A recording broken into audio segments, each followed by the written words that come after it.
do attendance. Mayor Roscoe, Present. Councilmember Kaplan. Here. Councilmember London. Here. Vice Mayor Sardinius. Here. Councilmember Stoner. Here. Councilmember Vasquez. Present. And Councilmember Brackenen is not with us this evening. The next item, Mr. Mayor, the first item is public comments. We don't have anyone signed up, actually. Okay. Okay. Next item is budget presentations, budget estimate presentation.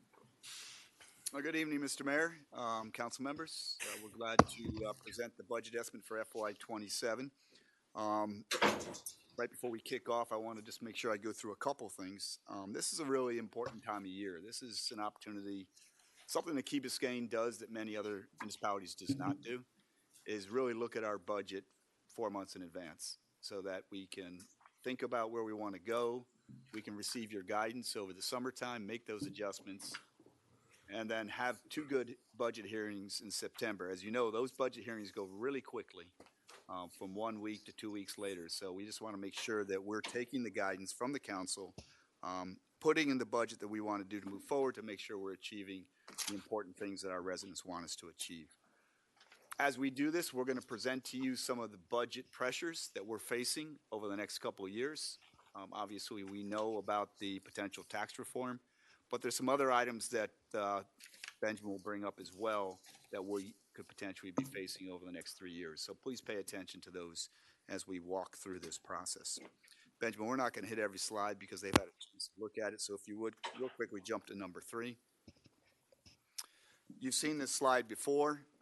We are at that box right in the middle at the budget workshop. We'll be receiving your guidance as we come out of here. As we have every year for the last 4 years, we will do a community budget meeting. We'll be doing it on August 12th. We'll get feedback from our community. By the end of August, we'll have our draft budget done. We'll share it with you, with the council, and then we'll have 2 budget hearings in September. First one is on September 8th. Second one is on September 30th. From there, we'll be moving forward with our adopted budget. Benjamin, next slide. Keep going. Here's our agenda for today. I'm sure you've seen that. Keep going. Oop. Mine went out. But keep going, budget. Keep going. So these are, as you know, these are our 10 focus areas that we prioritize for the last couple years. You see the ones that are grayed out. There's 3 of them there. Not that they're not important, but we want to focus on the 7 that are highlighted in black. Those are going to be the areas that we've asked the staff to focus their area and their resources on in this budget and also for FY '27. If you find there are things that you'd like to add or change, please let us know as we move forward. My only question on this is, and I see that a lot of these infrastructure needs that we're budgeting, are they consistent with the vision plan for Key Biscayne? Are we tracking that?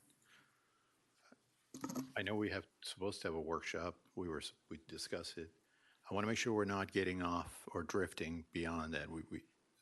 I spoke about it at the last couple of meetings ago, and all I just want to hear from the administration is that yes, this is in line with the vision plan, or no? Our focus areas are completely in line with the vision plan and council guidance. Does that, okay. Council guidance is the vision plan. It could deviate. It's policy. It could deviate if we pass, if we decide to deviate it. I just want to make sure, I'm just trying to stay in keel here with the vision plan. Right. So I don't want us to find ourselves somewhere else. So it's not a trick question. It's more of a, everybody should know that we're planning to invest here should be aligned with our vision plan, and if not, we should take the necessary measures to account for that. If we were to decide to degrade maintenance and worsen traffic and allow standing water to persist longer, that might deviate. Yeah, no, but that's not where I'm going with it. I'm talking about all the work that was done by a lot of residents, and the dedication and time that was given and the approval that was exercised by this council and the policy that was dictated. There's a lot of details in the plan. These are general aspects. I understand, Councilmember, I do, and but I do want to hear from staff. It's important for me to know and to be assured. I think you can clearly see those 7 focus areas that we have right there are in complete alignment with the vision plan as well as the directives we've received through council over the last couple of years. Steve, can I ask you a question?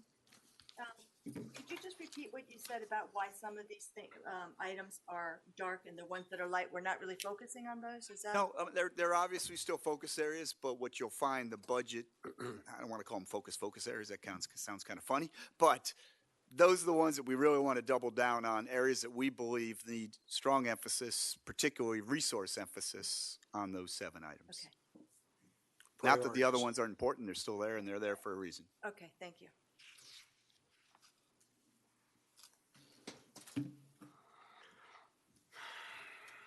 These are obviously the ones, the supporting items that we need to do to support those focus areas, but again, you'll hear that more as the departments get up to do their presentation. Let's continue to move forward. Let's go ahead and get to slide 11, which is our current financial posture. So here we wanted to highlight the village's financial posture, showing the village's strength. And I think most important takeaway from the slide is when we updated last year's budget slides to this year's budget slides, that every single one of these metrics improved in our favor. So sometimes the improvements are marginal, but as long as we're moving, and I always think as long as you're moving in that direction, these things don't happen overnight. Obviously, as we know, government sometimes moves slowly. So whether it was increasing our reserves, lowering our debt to revenue ratio, or items where we want to decrease, which is the growing backlog of maintenance, repair, rehab, and renovation, that number decreased. Our millage rate decreased. Pension coverage, I think one of the questions earlier to the auditor was, where does our pension coverage relate and benchmark? We're now at 97.6%, which is our actuarial coverage. If you actually look at the market rates, it's above 100%. So we're in a very strong position related to our defined benefit plans. We continue to be rated with the 2 independent rating agencies, Moody's and S&P, AA1 and AA, which is always said is one off the highest rating. I think I made the comment to you all before, is that the only barrier to get us to the highest rating is our geographical one. So there's nothing our finances can do. There's nothing we can do, decision making as the council, to get any higher than where we are. So that is the strongest, and when we get to borrowing, we'll be able to receive the most favorable interest rates. Grants under management continues to increase based on our strong grant pursuit. I think we're being very wise too, and only looking at ROI in terms of those grants. I think we've gone through this phase of looking at applying for everything and now being very targeted to make sure there's an ROI, whether it's in terms of, there's the pursuit of the grant and obviously the underlying then administration item of the grant. So if they're not worth it, then we're not pursuing it, but when they are worth it, we're definitely pursuing it, and we believe the village will be a qualified recipient. We pursue it heavily. So those are the highlights in those boxes. One of the things, if you go back, and I realize that I did not change the word I should have, in the bottom left, the light purple one, it says growing, maintenance, repair, rehab, renovation, and replacement. That's actually reducing.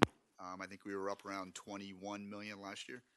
So we'd be able to address a lot of that work, maintenance work, and some of our minor capital work for renovation of some of our facilities. So a lot of good work done by the staff in that area. I don't want this moment to pass, but you look at this page, this is pretty incredible what we do. So any complaints to the complaint department are accepted, but boy, we're running a really good show here in terms of our financial strength.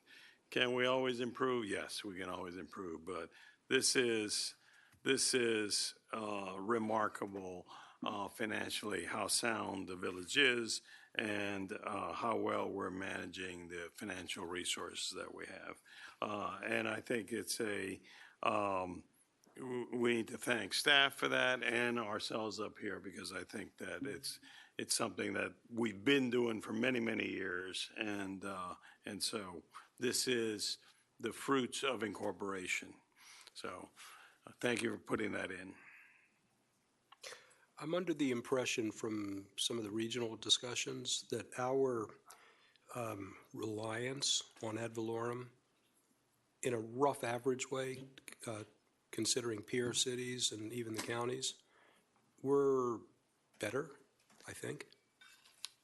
It's a tough comparison. I'd say we have a higher percentage of our revenues as ad valorem, but there's a reason behind that. We're one of the few that has our own fire department. So that's a service that if we didn't have it as part of our budget, we'd be paying more to use that service for Miami-Dade County. So you'd have to really look at the basket of municipalities that are full service like ours that offer police, fire, public works, et cetera. And I think there it'll be more in line. So you got to be careful who your benchmark is and what you're comparing. And I think also not equally important, but similarly also is how we take in ad valorem, because our homestead is lower than most of those communities you're talking about. We're only 37% homesteaded. And so that also changes the dynamic a little bit more as well. But yes, I think the number, there are some municipalities that are up in the 80s, and that's going to be a major concern if tax reform does pass on how they move forward. But it will be an impact on us, and as a matter of fact, we get to it in the next slide. But I think it's something that we will be able to mitigate. It's just going to take some strategic maneuvering. Yeah. The good news is, as the mayor mentioned, actually looking at this slide, we are in good financial position, but we're going to have to think in different ways if that passes. Yeah, and I think you just said exactly what I was thinking about, and I certainly completely respect what the mayor is saying, and excellent financials. My only question is, are we prepared to fear the winds? And we don't even know. Recently, I attended the Florida Association of Counties. I was just there as just learning, and it's a grim picture out there. A lot of different Miami-Dade County is going to be significantly affected. Other counties may not be, but I'm hearing different stories out there, and I just want to make sure. And you and I had an opportunity to talk a little bit, and maybe perhaps explore ideas. We have a great foundation. We just don't want to lose it. That's all. And I think that, and I'm not saying anything. I'm just saying that we bracing ourselves for what may be out there. And are we thinking in the way of ROI more than just investments? Are we looking at our performance of our maintenance and our traffic overall? Can we manage that and try to get something back out of it? We are, and the next two slides we're going to go into it a little more deeper. But yes, you mentioned something that made me realize and made me think this a little bit stronger or a little bit more. If this happens, not only does it impact us, it impacts the services the county provides to us. And I think that's one thing that we need to take in consideration. We pay, I think, 5.56 mils to the county for their services. I don't know exactly how much their ad valorem is, what they do, but it definitely is in the operational stuff that we benefit from, which is roads, water, sewer, those sort of things. Some of those are enterprise funds, but that will have an impact that maybe we're not thinking about.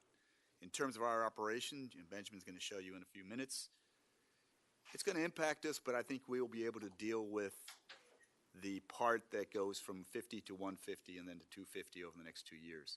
The part that's going to be a challenge is the 10% to the 5%. That's going to be something that we've been able to rely on for years to do major investments. That's going to change. And so good news is that we're in a position financially to weather through the initial part of that.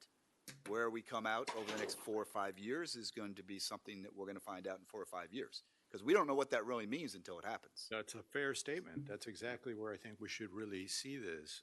It's a great optimistic view, and I love the way our budget is set, but let's face it, we all have to say we don't really know what's going to happen, so we have to brace for that and try to think in different ways, think out of the box in ways that we can create ourselves.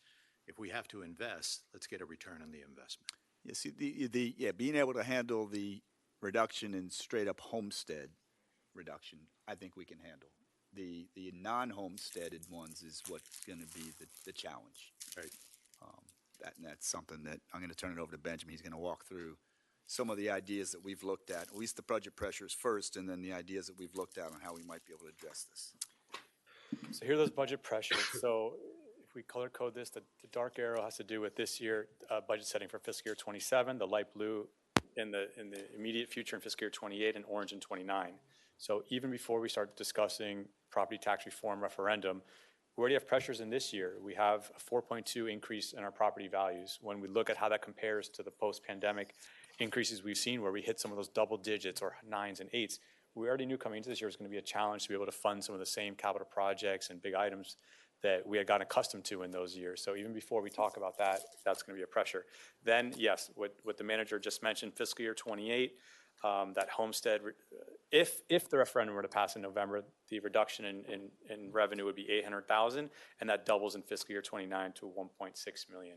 The challenge with setting this fiscal year 27 budget is we need to set the budget in September before we're going to know the results of the referendum in November. So the timing is not exactly conducive to having a crystal ball to seeing what's going to happen here, but we're preparing for, in that case scenario, what that would look like.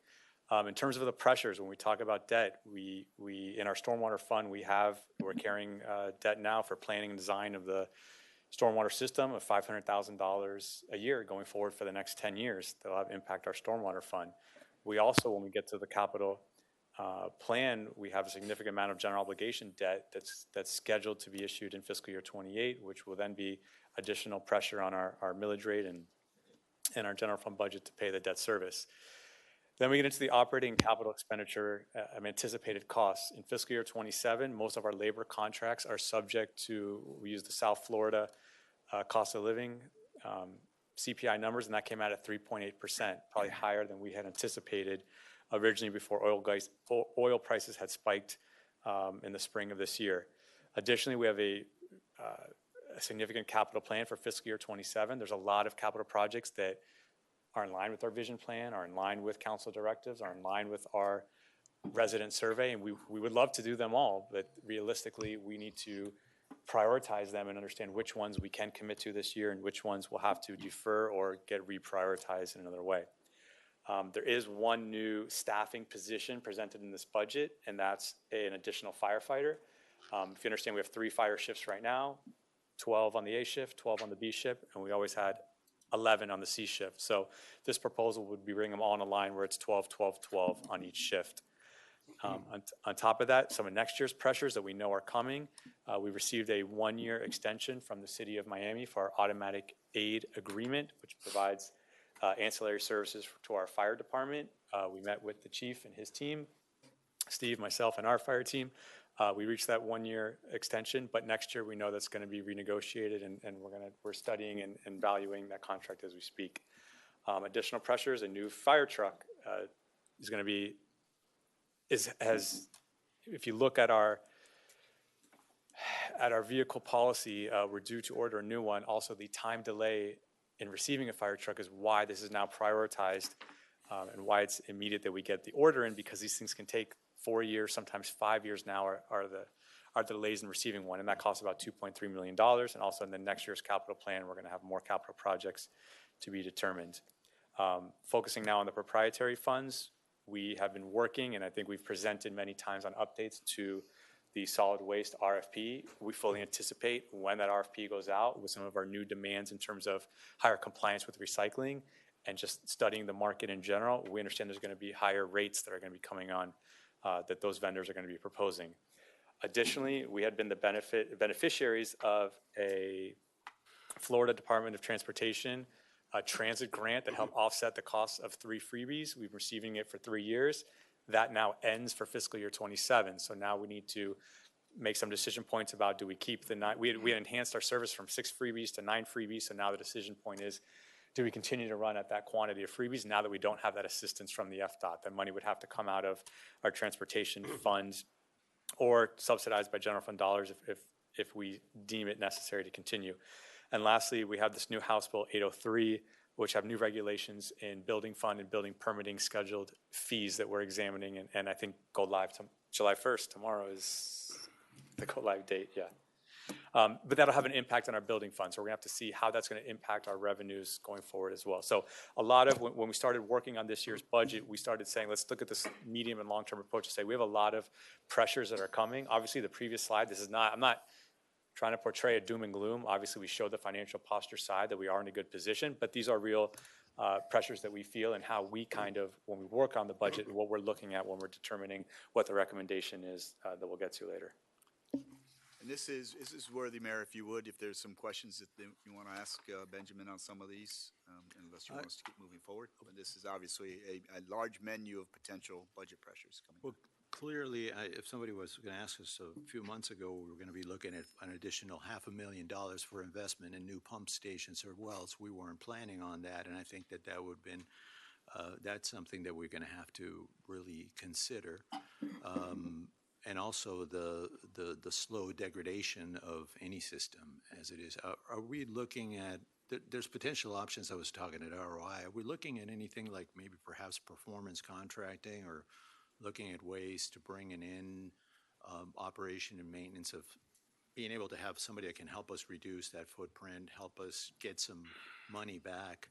Because clearly, I mean, we're going to sacrifice $500 million to maintain these pumps when we could probably be allocating it for the freebie.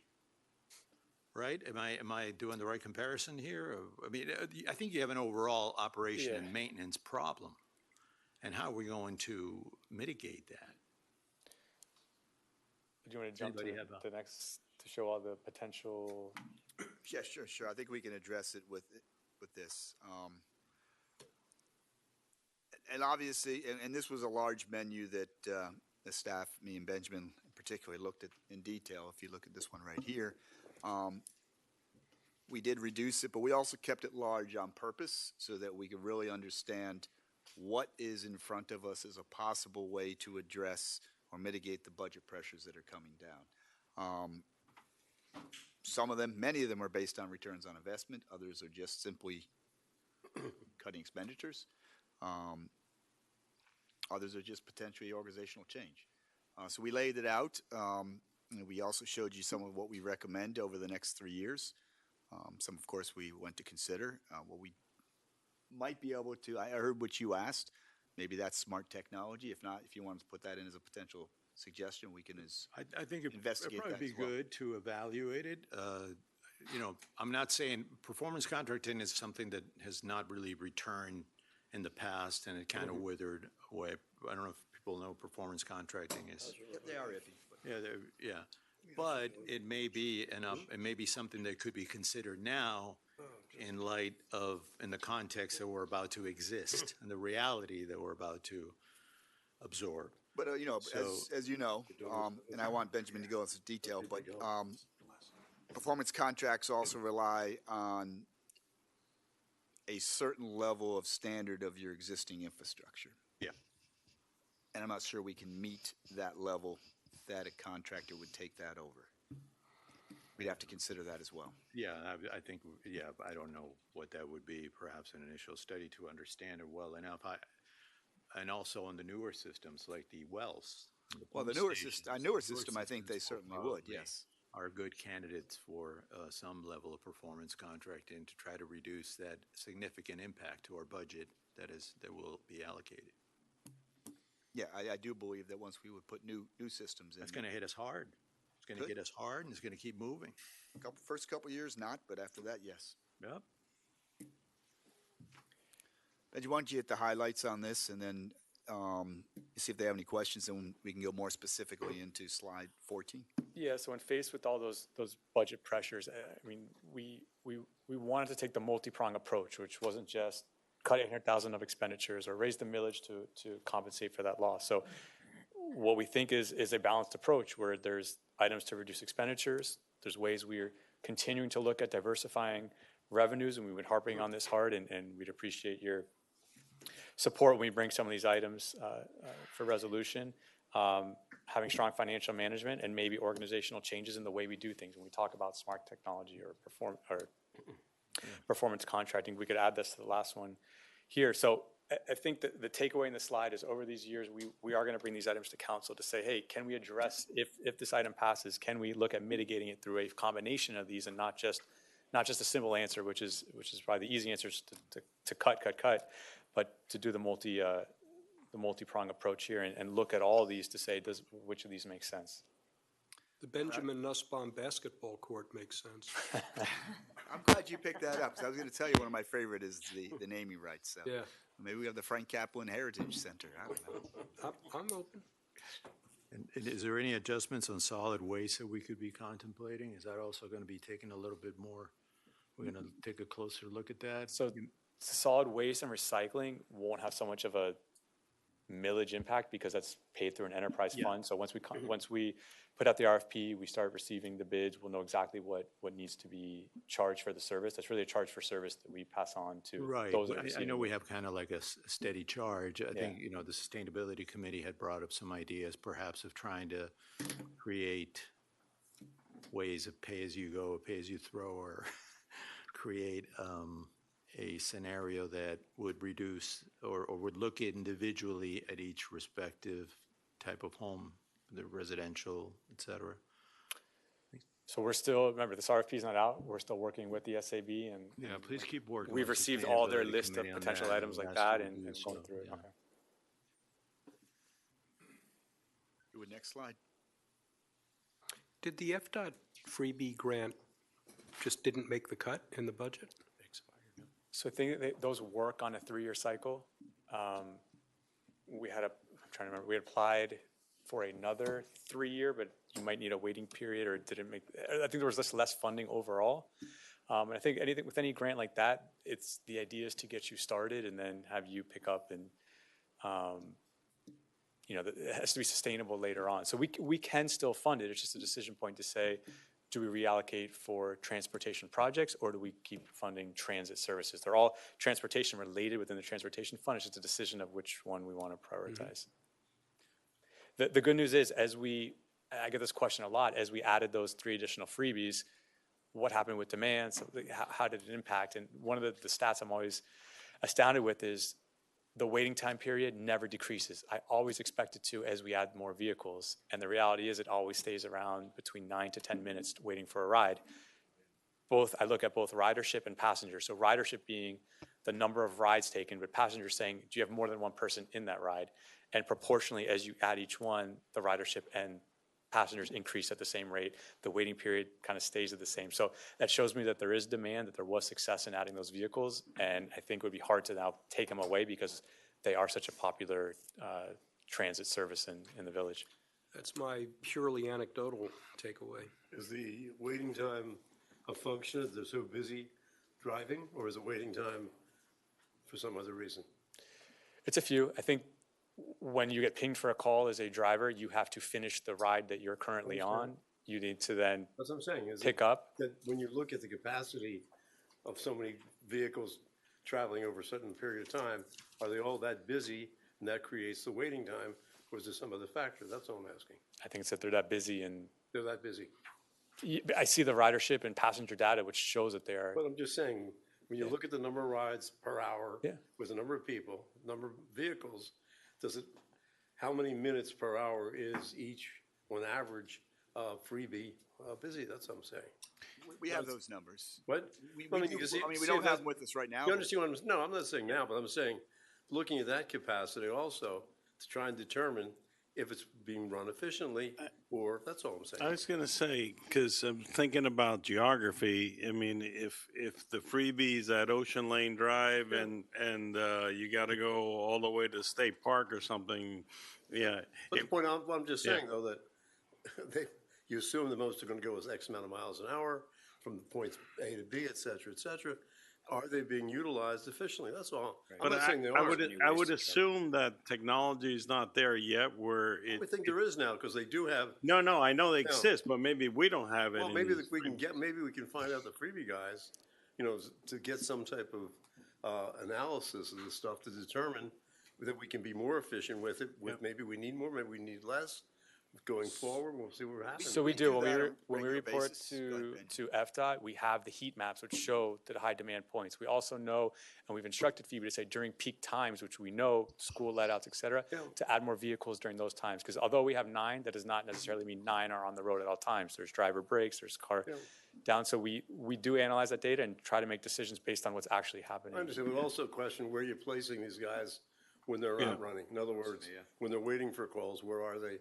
How do you minimize the time by location? Again, it's probability is not it's not 100%, but it might be another one, just saying, look at that type of thing to We possibly do that. We reduce meet the with wait them times. approximately once a year. We have more data from them than from most vendors we have. It's pretty easy to analyze this stuff. Okay. And they do come back with recommendations on how to optimize it. You know, the waiting time, and correct me if I'm wrong, Roland, it was around 12, and as we've added more, it's somewhere around 10 and a half, I believe. Am I right? Yes. So it's somewhere around there. So it has improved a little bit. Okay. But the truth of the matter, it takes time to go from. I'm not arguing that stuff. And so I think it's more of a function of distance than it is really of their ability to respond. It just takes a little while. to get What I was talking with Ed about, is there, like, does it know to send the one that's closest, or? Is it dynamic by its distance? Does it assign? I do not know that. That's what I'm- Yeah, that's, so in other words, does it work in a network system is what you're asking. I would imagine it probably does, but we could confirm that. You know, we are in a network system inside of Freebee's own little sub-network. Yeah. I would imagine it probably pings the one available. I don't know whether that means I the would one assume that, yeah. closest. And you could debate whether that means whether it gets there quicker. It's available, even though it may be 3 minutes away further. Well, If it's as- not As available- the mayor said, we've got one island, we've got speed limits. Those vehicles, I think, only go 15 miles an hour, so it does take time to get anywhere. Yeah. Especially when we have school zones and crosswalks, and it just takes time. So a 10-minute turnaround is not bad. Pretty good. A 10-minute wait, excuse me, is not bad. Benjamin, question on some of these mitigation strategies. You've already executed on some of these. Are you comfortable yet to define what the associated value is for each strategy? So we talked earlier about, franchise fees and how they move the needle or not. Are we focusing on being most efficient on which of these mitigation strategies we should be looking into? For example, we're having a discussion now on Freebie. There's a consensus here that there might be an opportunity to be more efficient there. Can you assign a value to these? Because, for instance, FY27, I'm looking at these strategies, and most of these you've already started, or we have been. So moderating overtime, continuing to review, optimize contracts. We've been doing this for some time now. How has it moved the needle? Is it making a difference, or is this just, everyday work? This is what we're doing anyway. So yeah, we can quantify. I think it depends. I mean, in the last meeting, we brought that RITS voluntary user agreement, Right. and we could quantify that as And that's the great. user fee times a night. That'll make a big difference. There's other smaller ones when we talk about either golf cart fees, or we had the business tax receipt fees, which are not as big, but they're still, I think they're just good practice to make sure that you're increasing your fees along the way to at least cover the cost of the service. So they're going to scale, some big, some small, but we're going to look at all of them to make sure that whether they make sense or not, whether there's twofold, whether it covers the cost of our service, whether when we benchmark with other municipalities, it's a fair rate. So we kind of look at the combination, and those ones that get higher ROI or reason for doing so, those are the ones we're going to bring forward and recommend to do. Can we start seeing what those values represent? Yeah, unfortunately, For strategy. when I start creating a budget for items we just passed, even let's say something we did last year, which is a community center membership fee increase, it sometimes takes 2 years to fully see those numbers because we discuss it, we pass a resolution, they go into effect October 1. Well, anybody who had an annual membership starting a month before that doesn't pay that fee until you get to all the way the next year. So there's some that are like that where I'll have to wait, but yeah, I can definitely show You're you tracking that, okay. the impact of those decisions. And I think the other one that, Benjamin, Darren, as well as the staff has done very good on, as you recognize, over the last 5 years, we've been able to reduce the millage every year and basically keep it at the rate of CPI.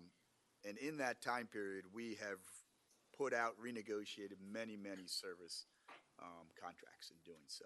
And there's two ways that we did it. Sometimes it was in lower cost.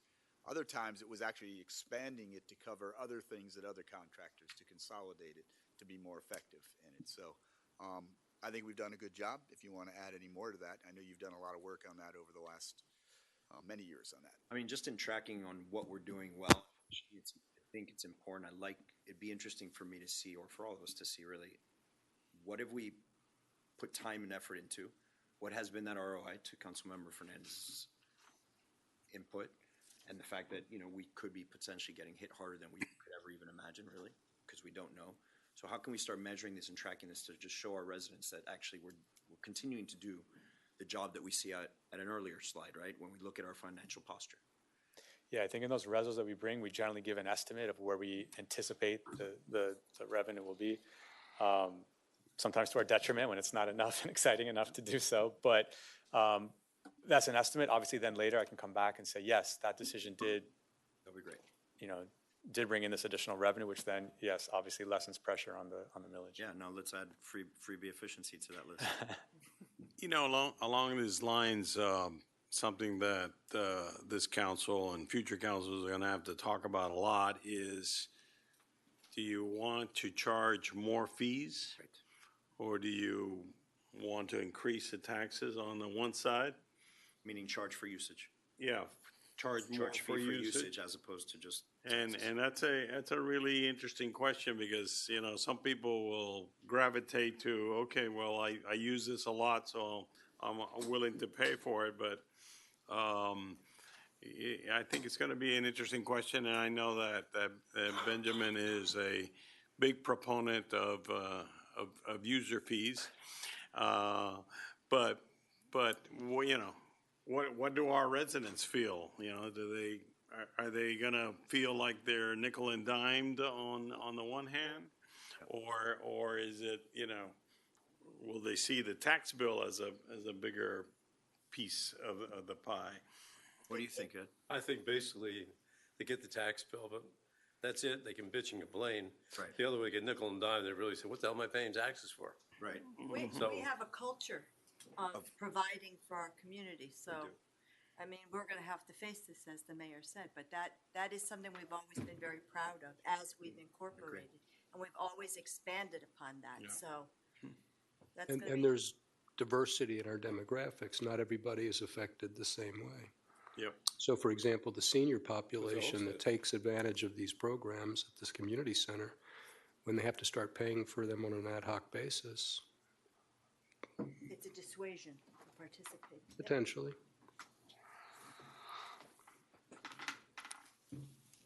Keep going. Food for thought here. At least the Nussbaum gym will be open.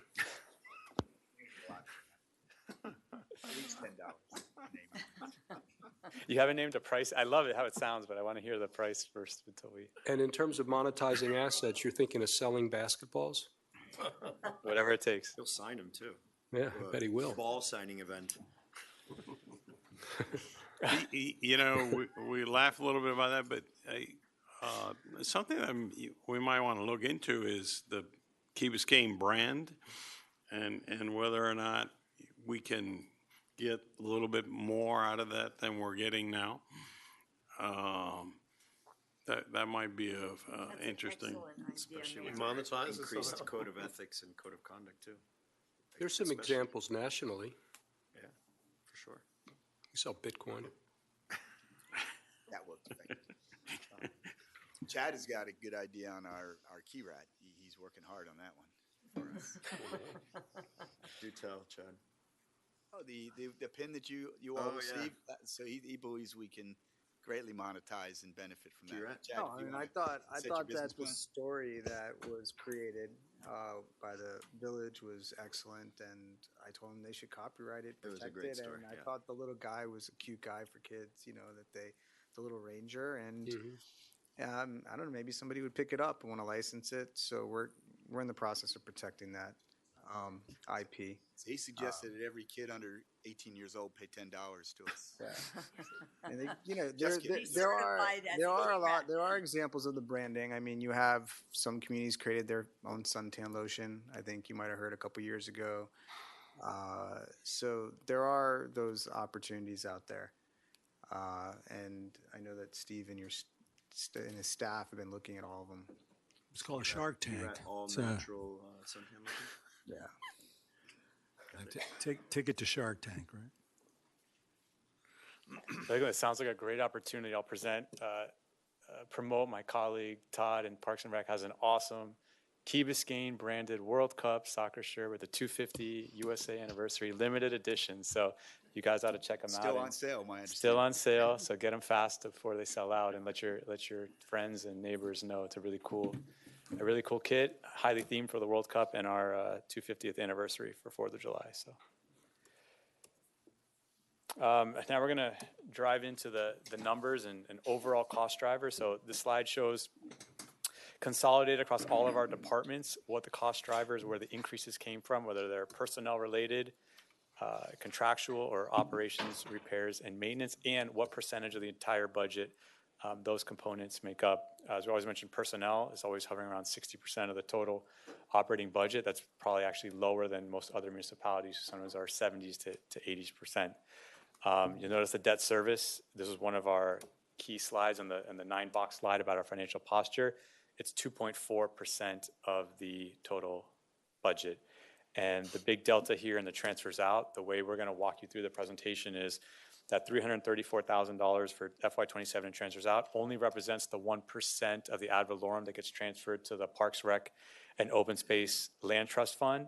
Then we're going to start building this kind of menu of capital projects to build up from there to say, this is the baseline budget, and here's where we can then do these capital projects and prioritize them. So that's why there looks like there's a big difference there, but I assure you we'll fill it up with capital projects. What are you assuming inflation? 3.8? 3.8. Yeah, we use based on all our contracts and a lot of the vendor contracts we have, we use the April through April South Florida CPI, so we have enough time to get that into the June budget workshop. Then we're going to walk through all the department totals. So we have, do you want to go one by one? Okay. Let's give each director a chance to walk through his budget. Sure. So briefly in police department, so same, we're not presenting any new positions, the same 40 officers, 10 civilians. Let Chief do his work. Okay. He gets paid good money. So. Good evening, Mayor, council members. So make it short. This is my budget. No. Yeah, as Benjamin's explaining, the bulk of our budget comes in personnel costs, as you can see there. We're constantly trying to look at our contracts and trying to streamline them, and we've done a good job, but we're not immune to some of the increases that are going on throughout the industry. And you'll see we've been able to maintain our contracts even though they've gone up, but it's a minimal amount. And I believe we've been able to accomplish a lot of the goals and guidelines that you've given us direction to do throughout the years.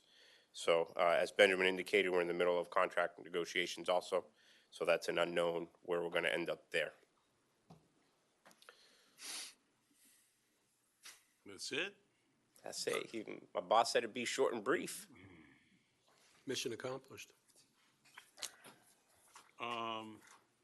Nice job on this little brochure. On our annual report, Yeah. credit goes to the officers. They're the ones that are doing the great work. I hope you've seen us on the Causeway, council member. We've been out there a lot. I have. Thank you. And at the beach park. Yes, thank you for recognizing that.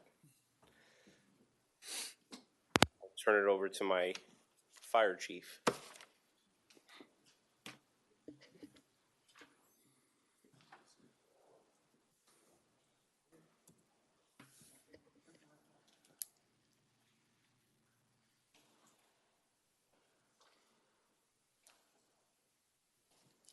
Good evening, Mayor, Council. Joe Fernandez, Fire Chief.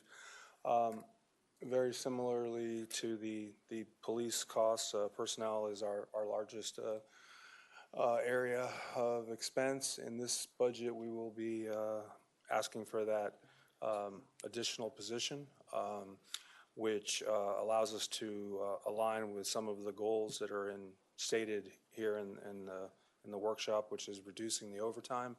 And we operate at a very low staffing factor, so we're constantly going into overtime and acting hours, and that was a need that has been ongoing to balance out that third shift. So that's the addition of the position and to increase operational effectiveness and to reduce overtime. Question to the fire chief or through the manager. I believe we have a City of Miami, the extension that we get support from the City of Miami. Do we anticipate impacts because of amendment number 3 on that aid extension? We don't know exactly what they will be, but I would safely say that yes, there will be in the renegotiation an increase, and we are working at valuing our position, our side of things, and we'll be meeting with Miami as well, but it would be, in my opinion, expected that there will be an increase. We have a very incredible, unique relationship with them. It's a great value to us. It does require reciprocal alignment of equipment, personnel, and training. We, in a typical automatic aid agreement, you usually exchange things back and forth, so this is not one that has reciprocity in that manner, but that's what makes the criticality of the equipment and the firefighters and the staffing extremely important as we enter into that renegotiation. Exactly. And the fire truck that was brought up by the CFO, how are you looking at that? Well, 4 to 5 years from now, but it is, it's, that again speaks to the reciprocal alignment, and it's a critical piece of equipment. For the initial attack of a fire within the first 8 or 10 minutes, we do need to place a pumper, 2 pumping units, and 1 with an aerial device. That's your escape from a balcony, ventilation at the roof, and a variety of other critical things. So our policy, as you know, the replacement for the aerial is a 12-year replacement for frontline use. And we are sitting right now where if we start the process, we would get it on its 12th year. Miami's replacement is 9 years for a frontline aerial and 3 years of reserve. But again, ours is adjusted, as we discussed in the previous meeting, we get lower use on them. So our adjusted 12-year speaks to that, but it's something that, it's a critical piece of equipment. Miami continues to get busier. They're spending more time in the high rise as the traffic downtown slows them to here. So that's why it's important that we have reliability in our first pieces of equipment so we can place them. And usually between 15 and 20 minutes is when Miami's arriving if they're coming from where they are. But they continue to get busier as they get denser. How high is our aerial truck good for, the one we have today? 105. 105 feet. Does that mean we go to the 10th floor and rescue No. somebody? No, you lose feet per the angle. I'm asking, what is that good for? Usually around 7, depending on the setback. Have you been, were you able to quantify the savings, putting on that person at 144K, the savings from the overtime to apply to that? We have it calculated, but as I mentioned before, it's not just the impact to overtime, but it's also the operational impact. Sorry about that. So here we have the justification slide for the new full-time position. So 119 is the amount. Between 70 and 74,000 overtime costs. Correct. Okay. And then there's the operational impact of it as well. I guess appreciate you bringing this up. I'm looking, and again, we're looking through. We don't really know what we're really about to face, but are you looking at this on a year-by-year basis, or should we be looking at it more on a long-term basis? 5 years, at least put it right now on the table and know what we're facing. So, as far as the automatic aid or the fire truck? No, the staffing, additional firefighters, or any impacts to labor. There's a few things that are coming down the pike. There's non-binding legislation in Tallahassee requiring or recommending the reduction in hours of firefighters that will eventually turn into a mandate. When exactly, we don't know. Some departments have already started moving in that direction for PTSD, health and safety, Miami Beach being one example that reduced the working hours of the firefighters, and it's happening across the state and across the nation. So some models are going to a 4-shift schedule, but I would expect that that's another trend that we have to plan for that will require more firefighters. And as we renegotiate the automatic aid agreement, our level of staffing may be one of the topics that Miami discusses with us, and our ability to be autonomous in the first however many minutes. All those would be subjects of discussion. Okay. Thank you. Thank you. Thanks, Chief. Can Feeny get up those stairs? Feeny, yeah, you can run Yeah. right up those in a flash.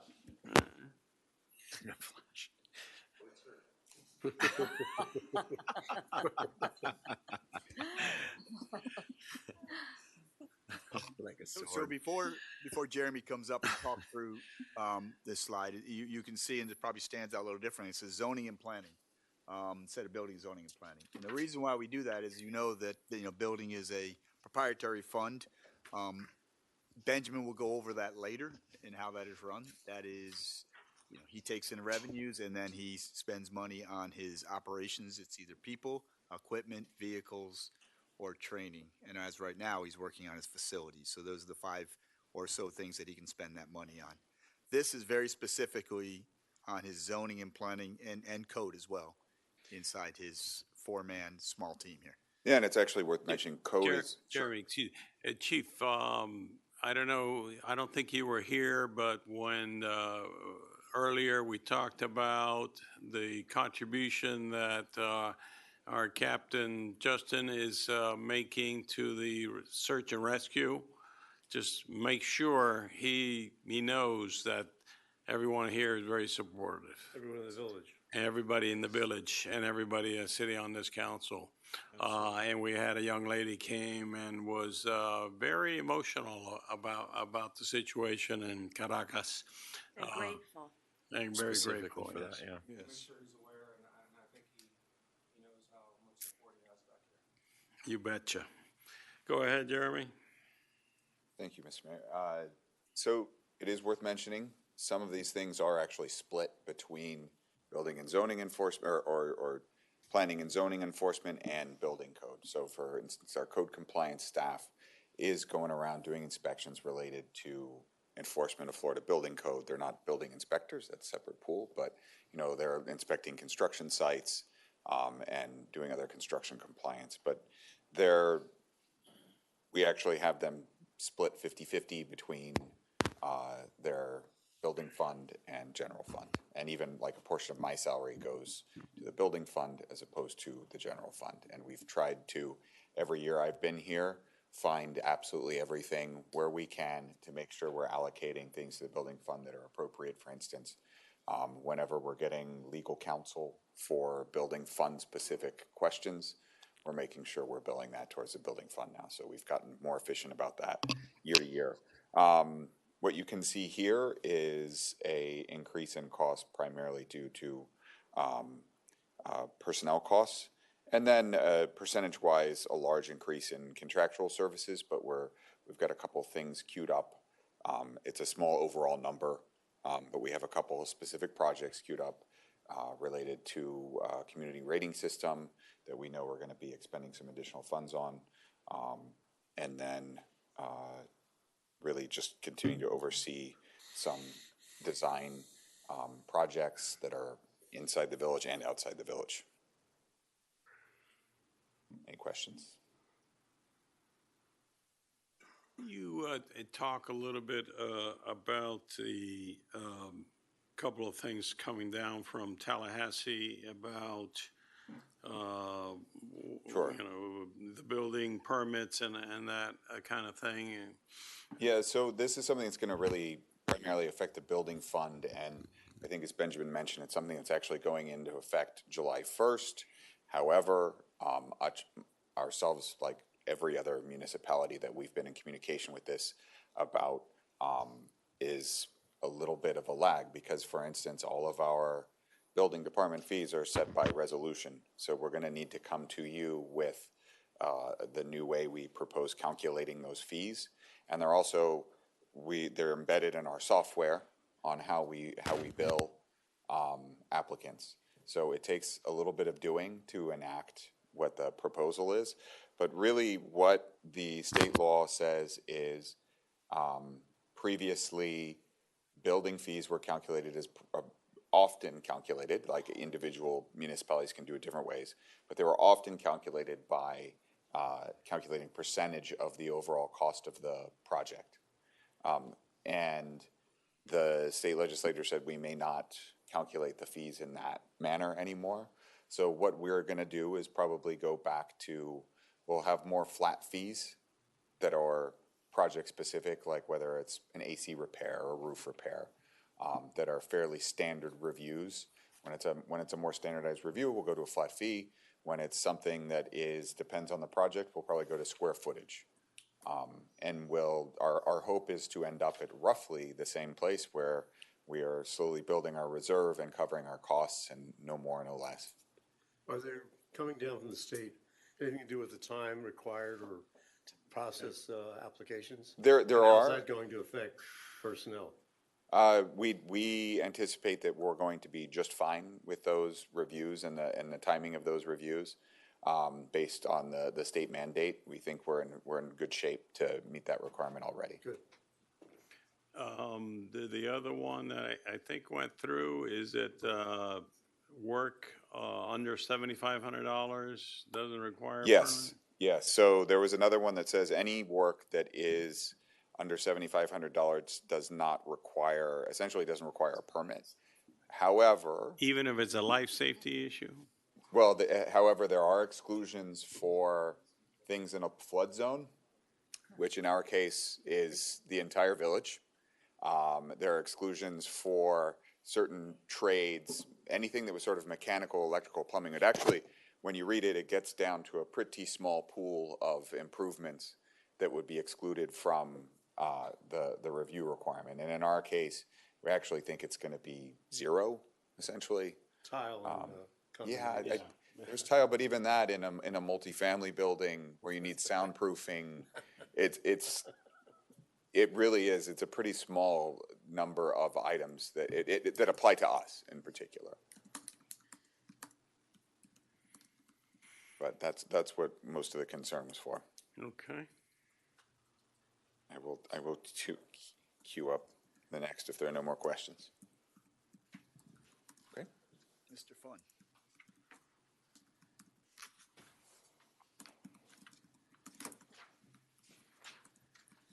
Good evening. I know you've spent some time discussing monetizing village assets tonight, so I'll be expecting an invoice from Benjamin for the T-shirt plug, but looking forward to the check for Nussbaum Court. It's a. By the way, do we call you Mr. FIFA now? Is that your new title? Spent a lot of time. I've seen a lot of soccer and a lot of people enjoying soccer. It's been a fun experience.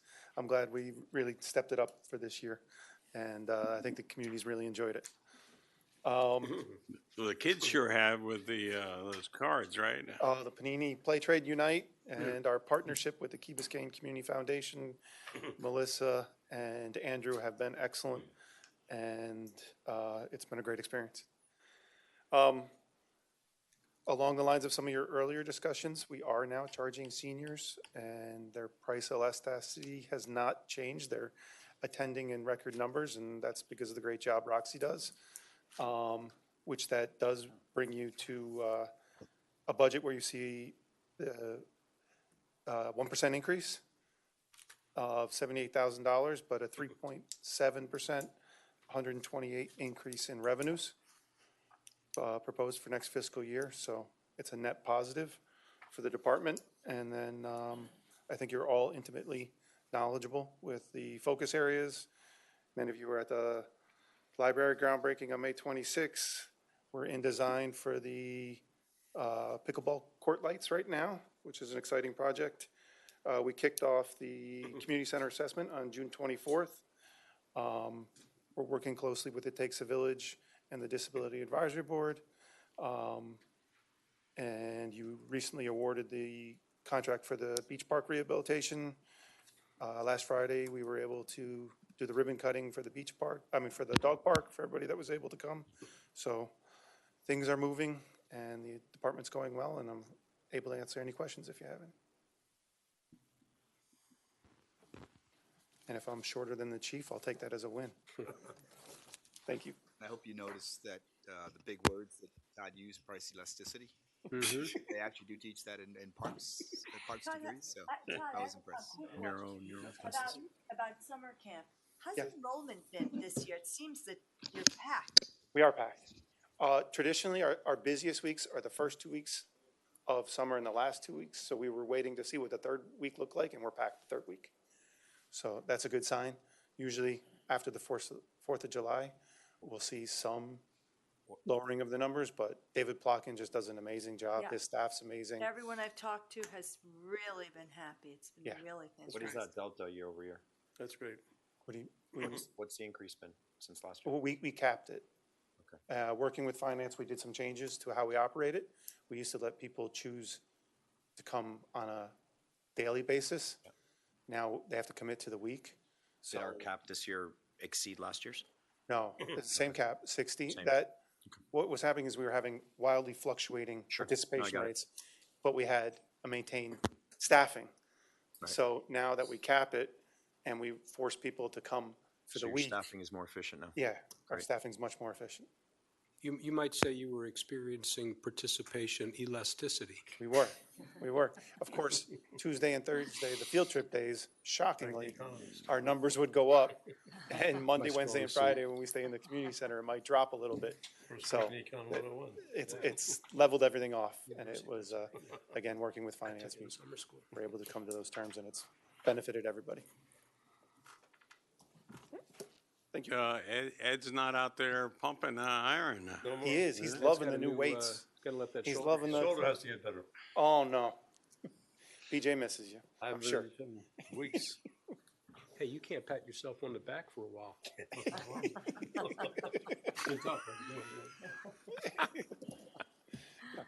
Thank you.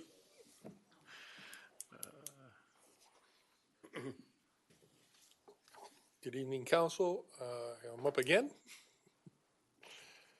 Here we go. Did you finish Harbor Drive yet?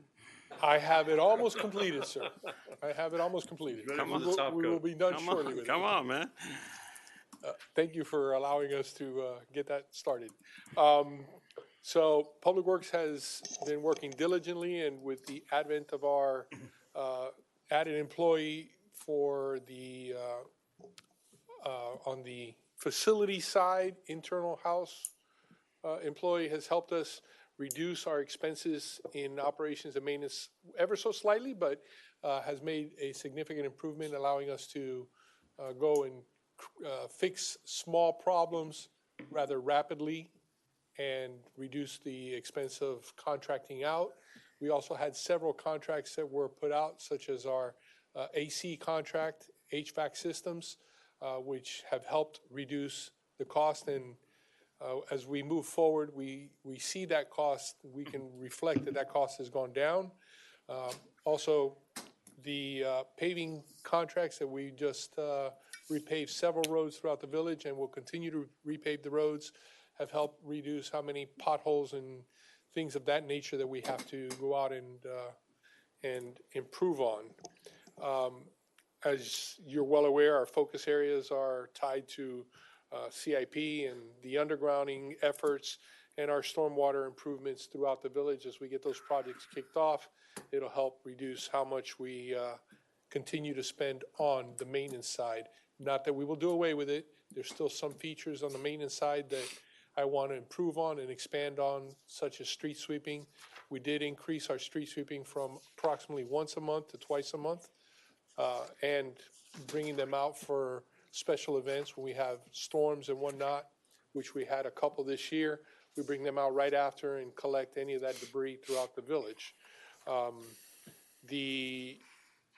The efforts in the offshore barrier reef continue to move forward, and as I Can said, you, did we get money for that? Yes, we did.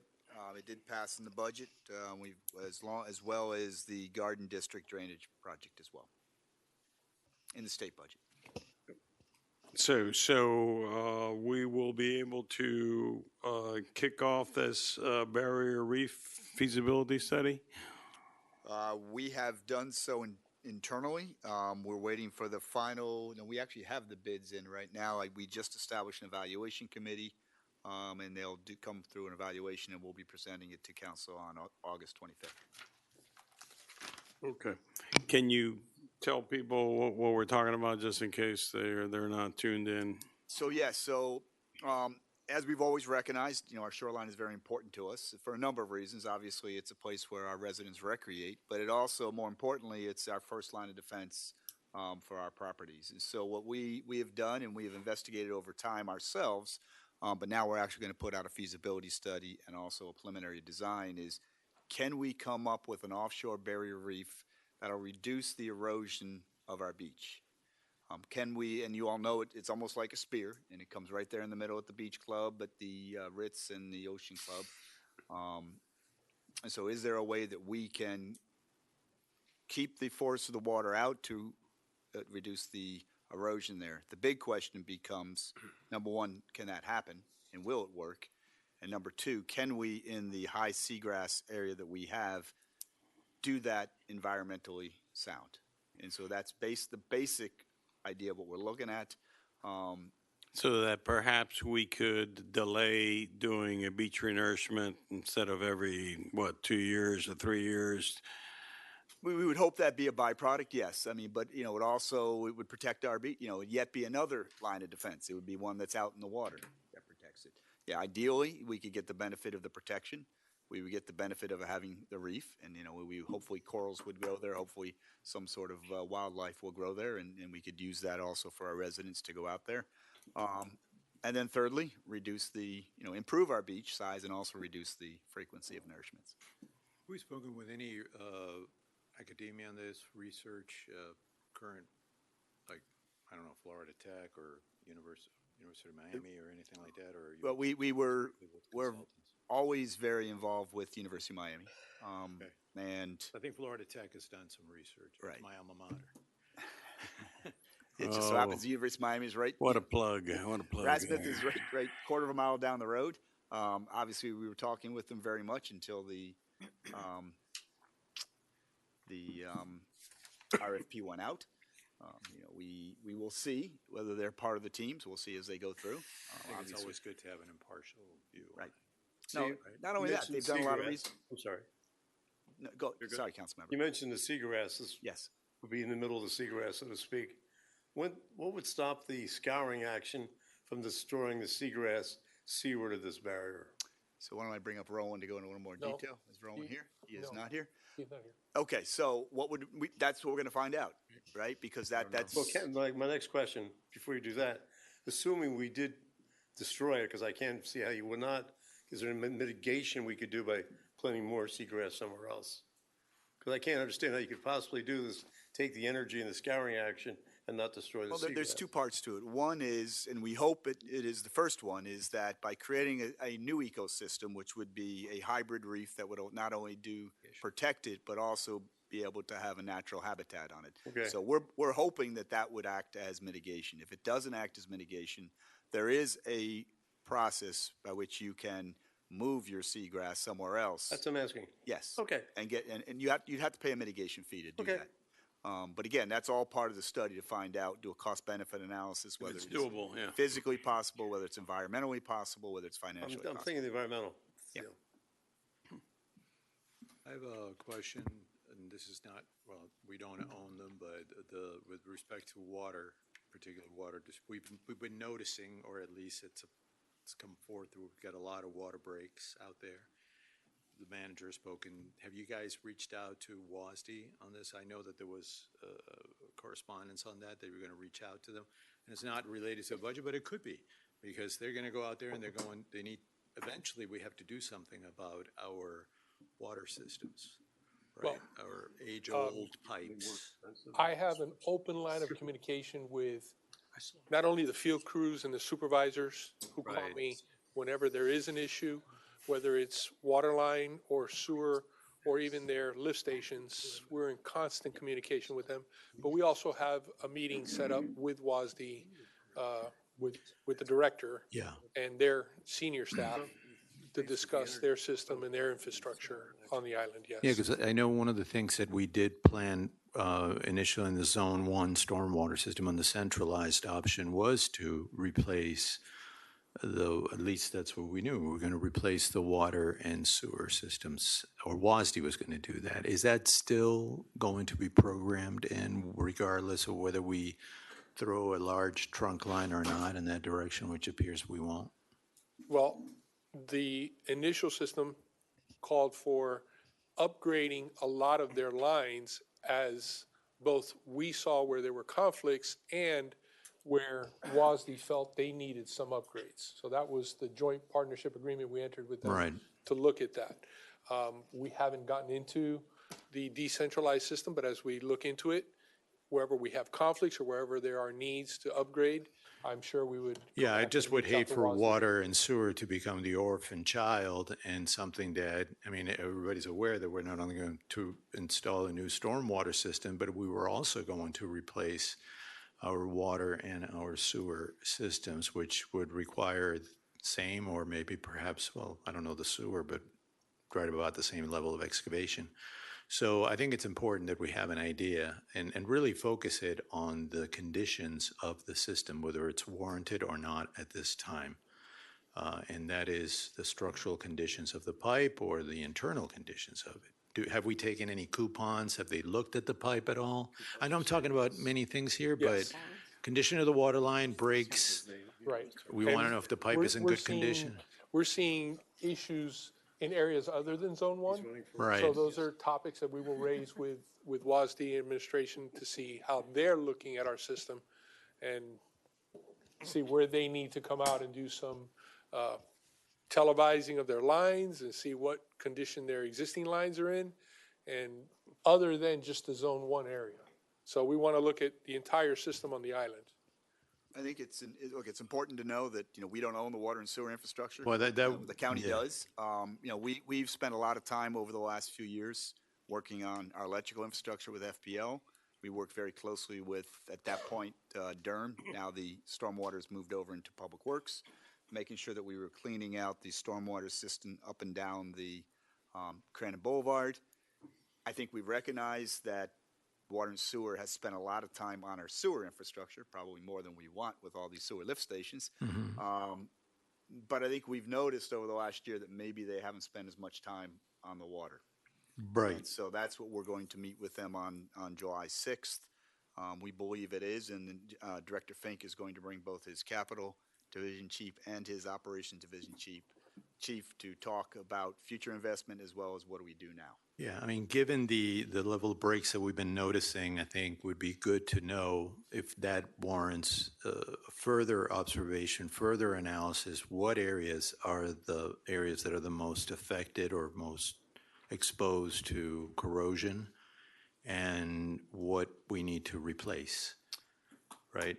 No, Because it's not a one dig anymore. It's a dig here, a dig there, and but water is critical. We don't want to, right? It Drinking is, water. and look, and I will tell you, and I'll be nice, and I'm always nice about the county, particularly because we have Mia Devane from the mayor's office here, so I'll be very nice. Within one day when I wrote the director of water and sewer, he was back with me the next day to set up a meeting. So I think they recognize that there is an issue on the island. I think they looked at the records, they've looked at the number of breaks we've had and the types of breaks that we've had over the last Yes. about a year or so. Yes. And so they're taking this seriously. We're set up. We're going to meet with them next week. And I have full expectation that they'll work very closely with the village. Okay. Can you tell us where you are on village-wide streetlights? Village-wide streetlights continue to progress. As I said the last time, the photometric study has been completed. They are developing. It's a little bit slower than Harbor Drive, or? Well, it is a complex, they can only work at night. So, no, not only work at night. They are developing for us, they're assisting us in developing the letter of intent to move forward with transferring from the special taxing districts to our ownership of the lights. We'll be presenting that to you. We need the letter of intent along with a resolution to present to the county, which will go into their their system and have to be approved by BCC, by the county's commission, to transfer those special taxing districts to us. They'd love to transfer it to us. I'm sorry? They'd love to transfer it to us. I'm sure they would. Yep.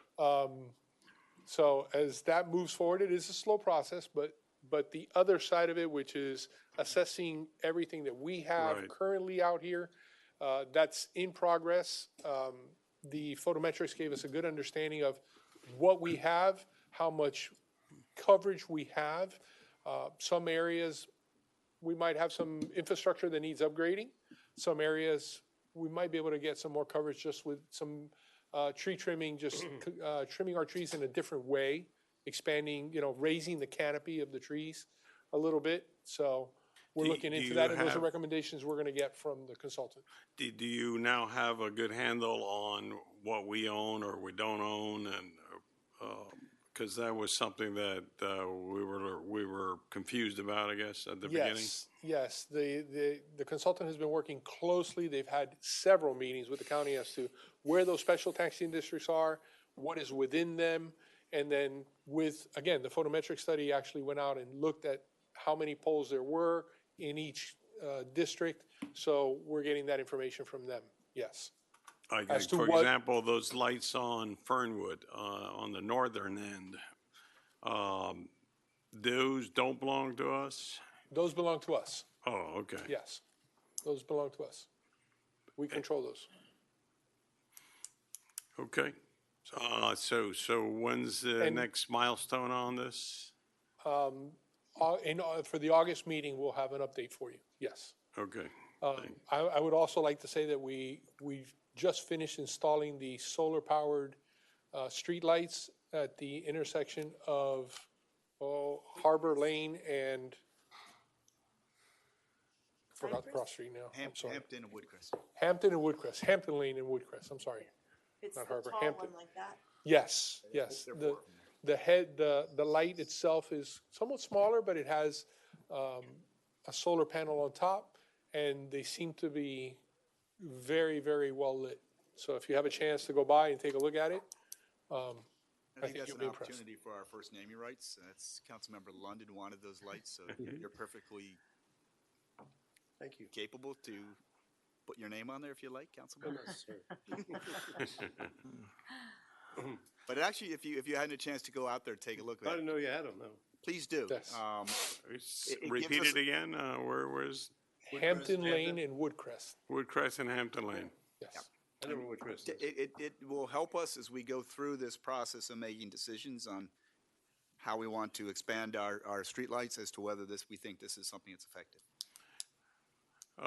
Day burners. Is there any system that you can find out, or you just have to physically go out there on a night schedule or on a day schedule, I guess, to figure out which ones are?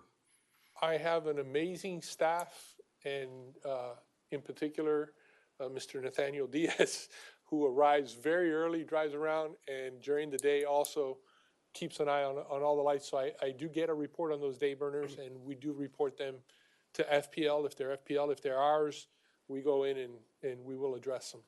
But yes, we look at them physically, I would say almost on a daily basis, and we catch them. Okay, thank you. Thank you.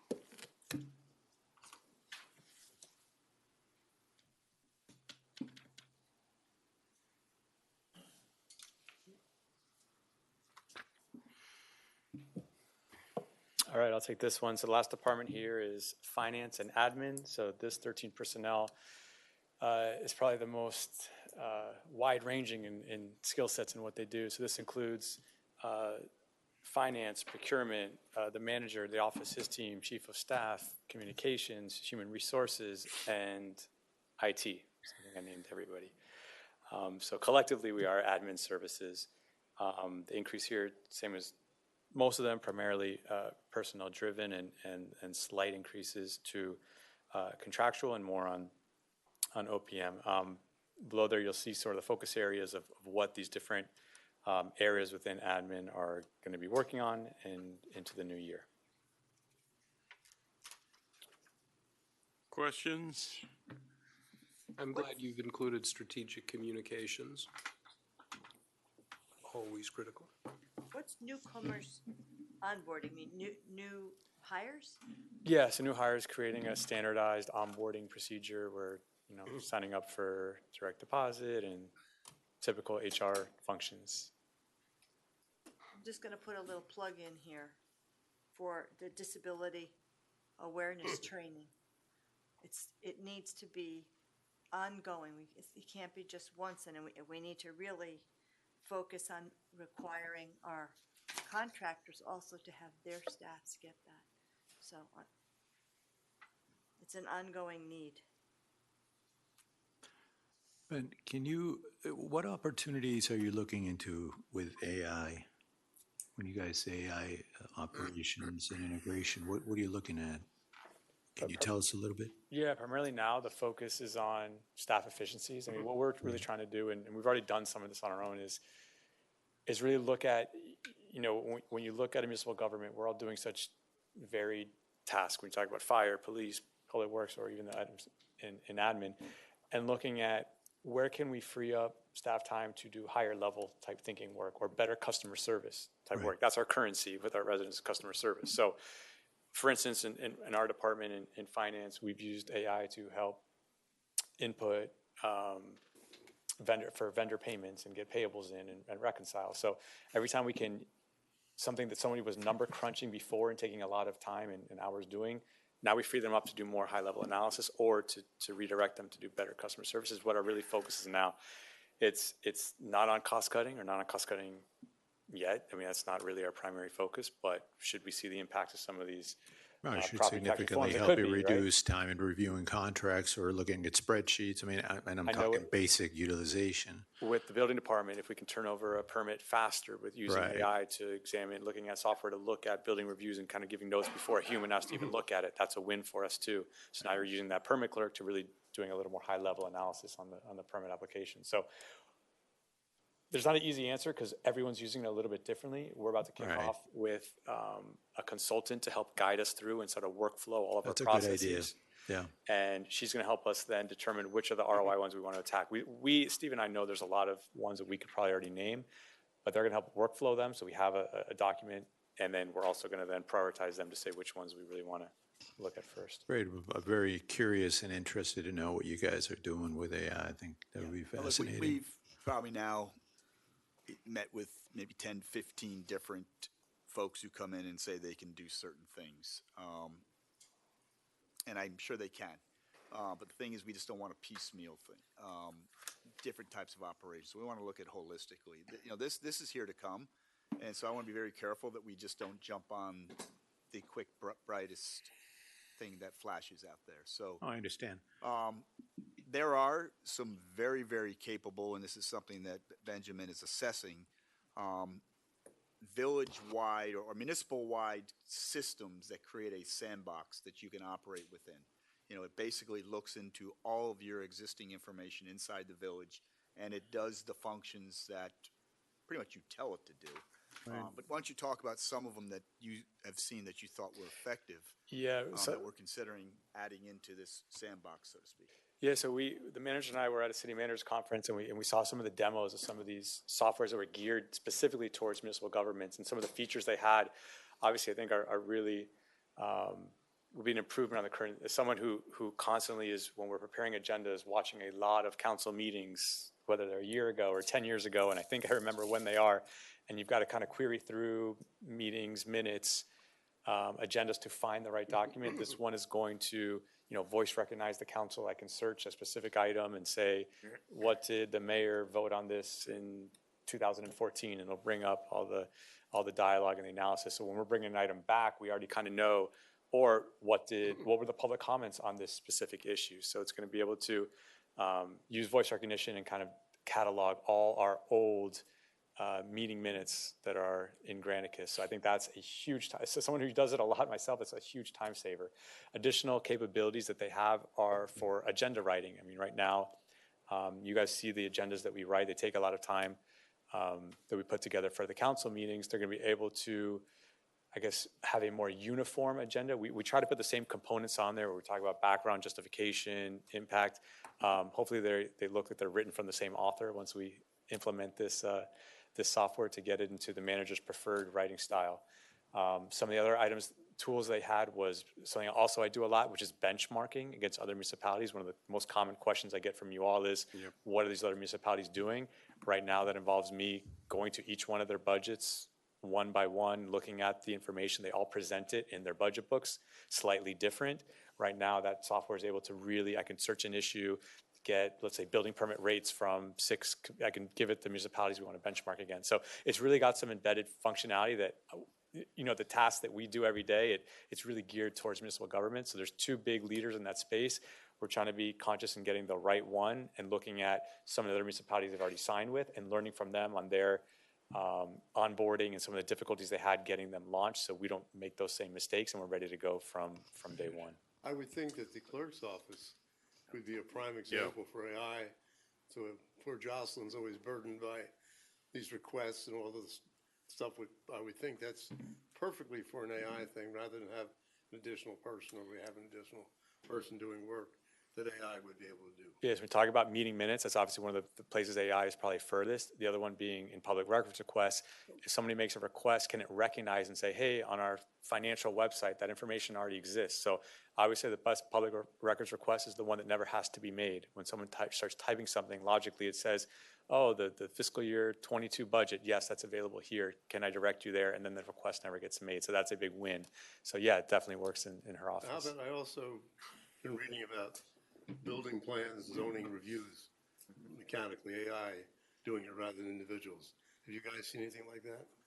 It's one of the items we're going to be looking at. I think what's going to happen is, Sorry? it's one of the items we're definitely looking at. I think the municipalities will use it, but also I think the developers will use it. I think it'll end up being 2 AIs speaking to each other once you've uploaded the municipal code, but it's definitely something we're looking at. And I think that's a perfect example where, you know, we kind of took a deep breath for a bit, because folks are making those software capabilities now.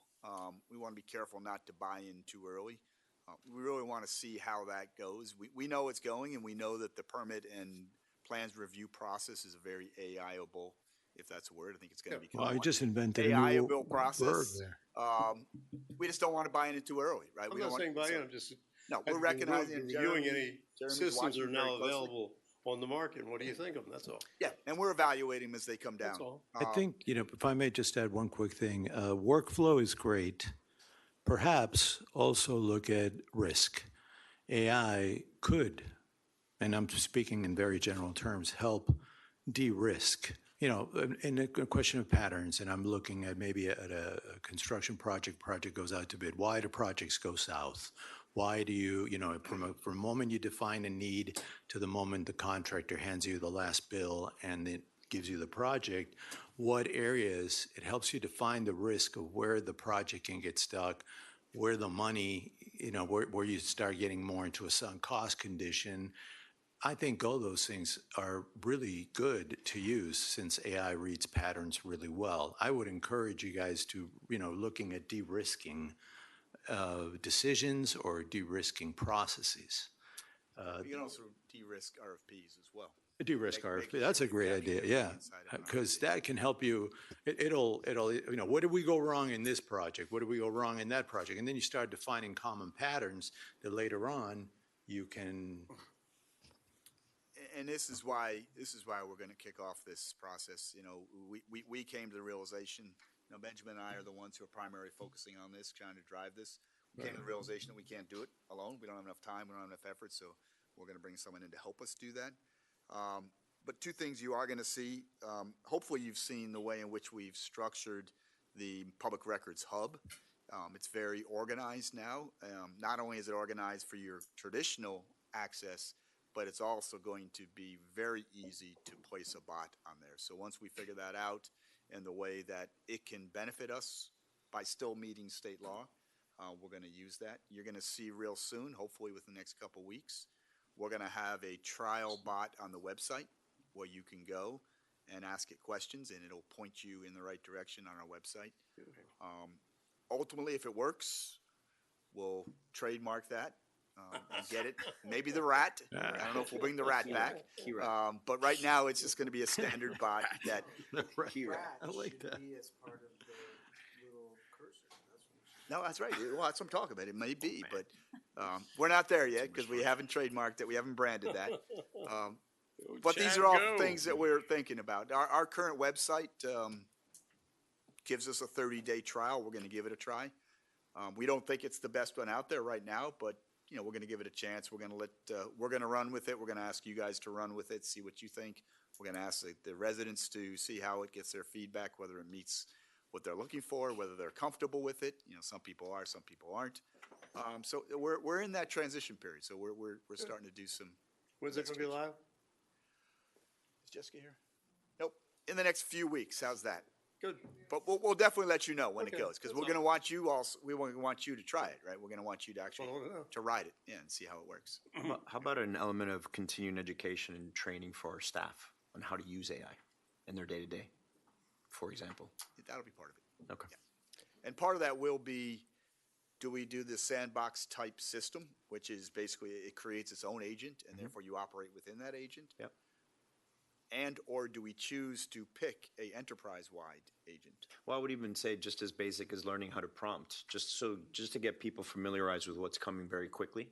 Some people are a little bit overwhelmed or afraid of the technology, and I prefer our staff members, our team was not afraid of it, and actually we're embracing And all it. that comes with once we make those choices. We're looking very closely, since we are a Microsoft enterprise organization.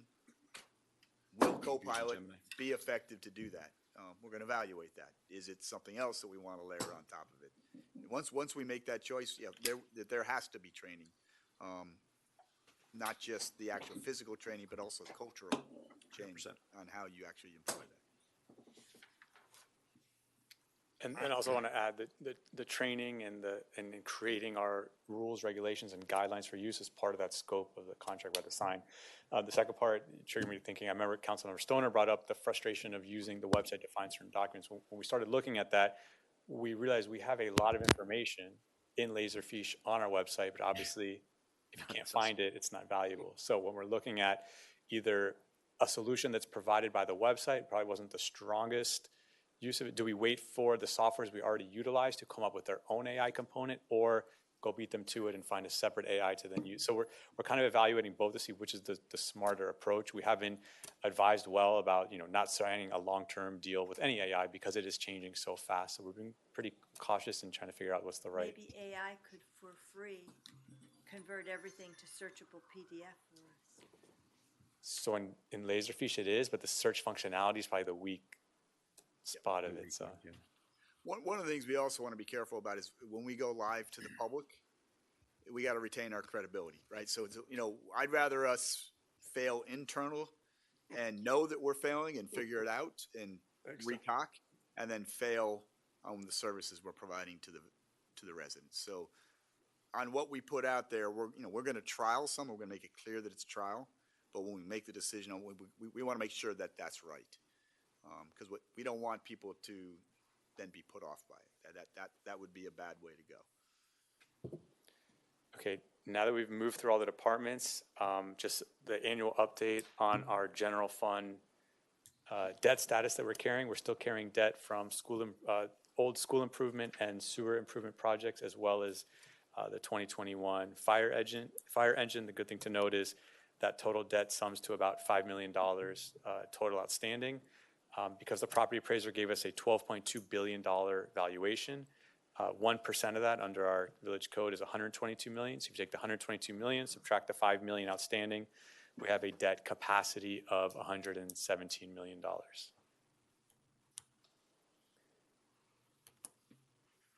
Also the slide, I know the question comes up with what we do with our annual surplus, whether we return it to taxpayers, whether we pay off debt early. And I think this is one of the strong slides to say we're currently earning about 3.8% on our reserve funds, and our existing debt is about 1.2% on average. So that's why we make that determination not to pay off the debt prematurely.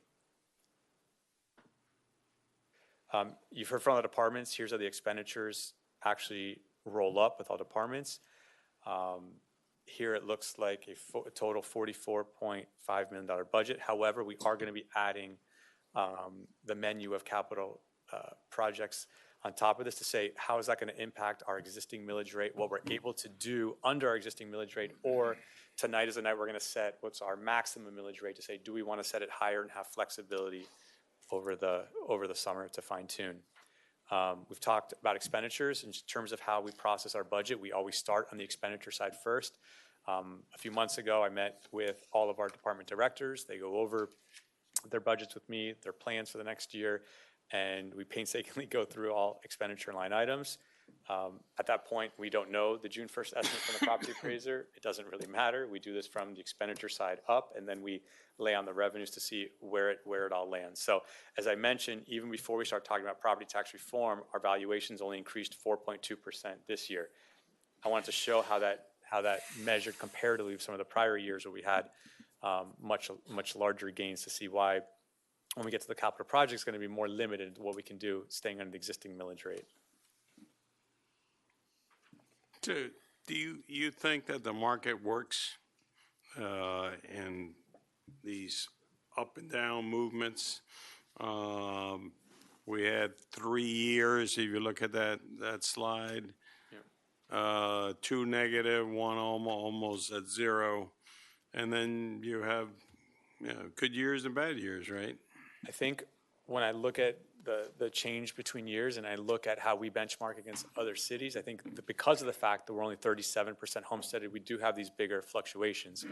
When I look at the same chart of a city like a higher homesteaded percentage like a Miami Lakes or Palmetto Bay, it's a very steady 4 to 5%. It's easier to probably plan long term than what we get in Key Biscayne. Now, going forward, if property tax reform passes and the non-homestead is limited to a 5% increase instead of a 10, you might not have as many of these wild swings, but that also means there's going to be less taxable value to then assess the millage on. Of course, every time a Mackle's torn down, your land is land, but most of the value in the improvement's been depreciated.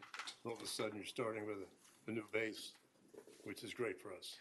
Yeah, it's one of the things I examined when I did the analysis on the HJR1, which is the property tax reform bill, to say I think was about 4.5% turnover in terms of our housing. But of course, I can't predict which of those houses are being turned over. If they were all Mackles, then yes, we'd have a windfall. But I kind of looked at the average over the last 10, 15 years to say what that turnover rate was. There'll probably be an increase for a while and a decrease. Yeah. And here's how the revenue projections land by different categories. Obviously, ad valorem is still about 70% of the total value. This ad valorem is projected using the exact same millage rate as the prior year, which is 2.8846. We have utility services taxes, communication services taxes, cable services, franchise fees on electric, charges for services, more in our control. This would be for community center memberships, programmings, et cetera. Licenses and permits, intergovernmental, our share of sales tax from Tallahassee, or we talk about Chapter 175185 from the state, interest income, and miscellaneous revenue as well. What's this percentage, and the proposed, the 33.4 million, what percentage is that of our revenues? I think it was about a little over 70%. 71? Around there, yeah. I was under the impression we had a lot more grants in the past than you show here. So a lot of the grants end up offsetting the cost of the capital project. So this is just the general fund, but most of those grants are, yeah. So when we get to the capital plan, when we show the different columns, we'll show you, here's a general fund obligation, and it could be a matching grant with an appropriation or a granting agency. Do we have a number that shows total grants? In other words, capital projects, general funds, everything, no? Yeah, when we get to the capital, I'll show it to you. And here's our general fund reserves and emergency reserve slide. We set the policy a few years ago to have the general fund reserves at 40 and the emergency at 10. So the emergency at 10 as our budget grows, obviously what a certain amount of dollars could pay for with inflation increases, and now you have to have a higher emergency reserve. We ended 25 in excess of those targets. I will point out that when we set our fiscal year 26 budget, we did pull from our reserves for some capital projects, and we've also done 2 budget amendments during the year, 2 of which we just passed, where we did pull from reserves as well. So that's why when I put the projection for end of year 26, I've already accounted for what we've already pulled out of reserves, and it's still in excess of what our targets are. If you remember in those memos, I did the analysis there, where say I'm comfortable doing this because we're still within our reserve targets. Councilmember London, this is, I think, a summary of what you were just requesting. We'll go into more detail as to which, in the capital plan, exactly which grant appropriations funded on which project, but here kind of shows in summary and the status of each of those grants. Have we received reimbursement? What's still outstanding to be received? And a lot of the times it's just a timing difference. What's outstanding is we need to then submit the invoices, put the application package together to get reimbursed by the granting agency. It's quite a bit outstanding. Is there any risk there? No, I mean, once it's awarded, it's a contract. Once you go forward with the project and you expense it, you can submit, and we never had an issue and can get reimbursed. Or there's risk. The risk would be if something gets awarded and you don't pursue that project, but then you haven't spent anything either, so there's no risk. So as the manager mentioned earlier, we do have 5 other funds that don't have an impact on the millage rate, and those would be our special revenue and enterprise funds. The first being the special revenue transportation fund. I alluded to this earlier. In this fund, we get the local options gas tax. It's a flat cent per gallon that comes that equates to about $250,000 or so, as well as the half-cent sales tax, our share of that municipal revenue share program from the county. This is what then in turn funds the freebies, but also some roadway projects such as the Harbor Drive improvements and traffic calming devices. The second one is the Parks, Rec, and Open Space Land Trust Fund. We don't have any expenses coming out of this fund for the last few years. It's just accumulating that 1% transfer from ad valorem. It also receives interest income as well. So we see it growing at about $500,000 a year. I think about 3-4 years ago when we acquired the Harbor Drive properties, we saw this balance decline back to $2 million. Now it's been increasing, and we expect it to be about $6.2 million at the end of fiscal year 26. And this will receive a windfall in 4 years from now for the 301 Ocean property. So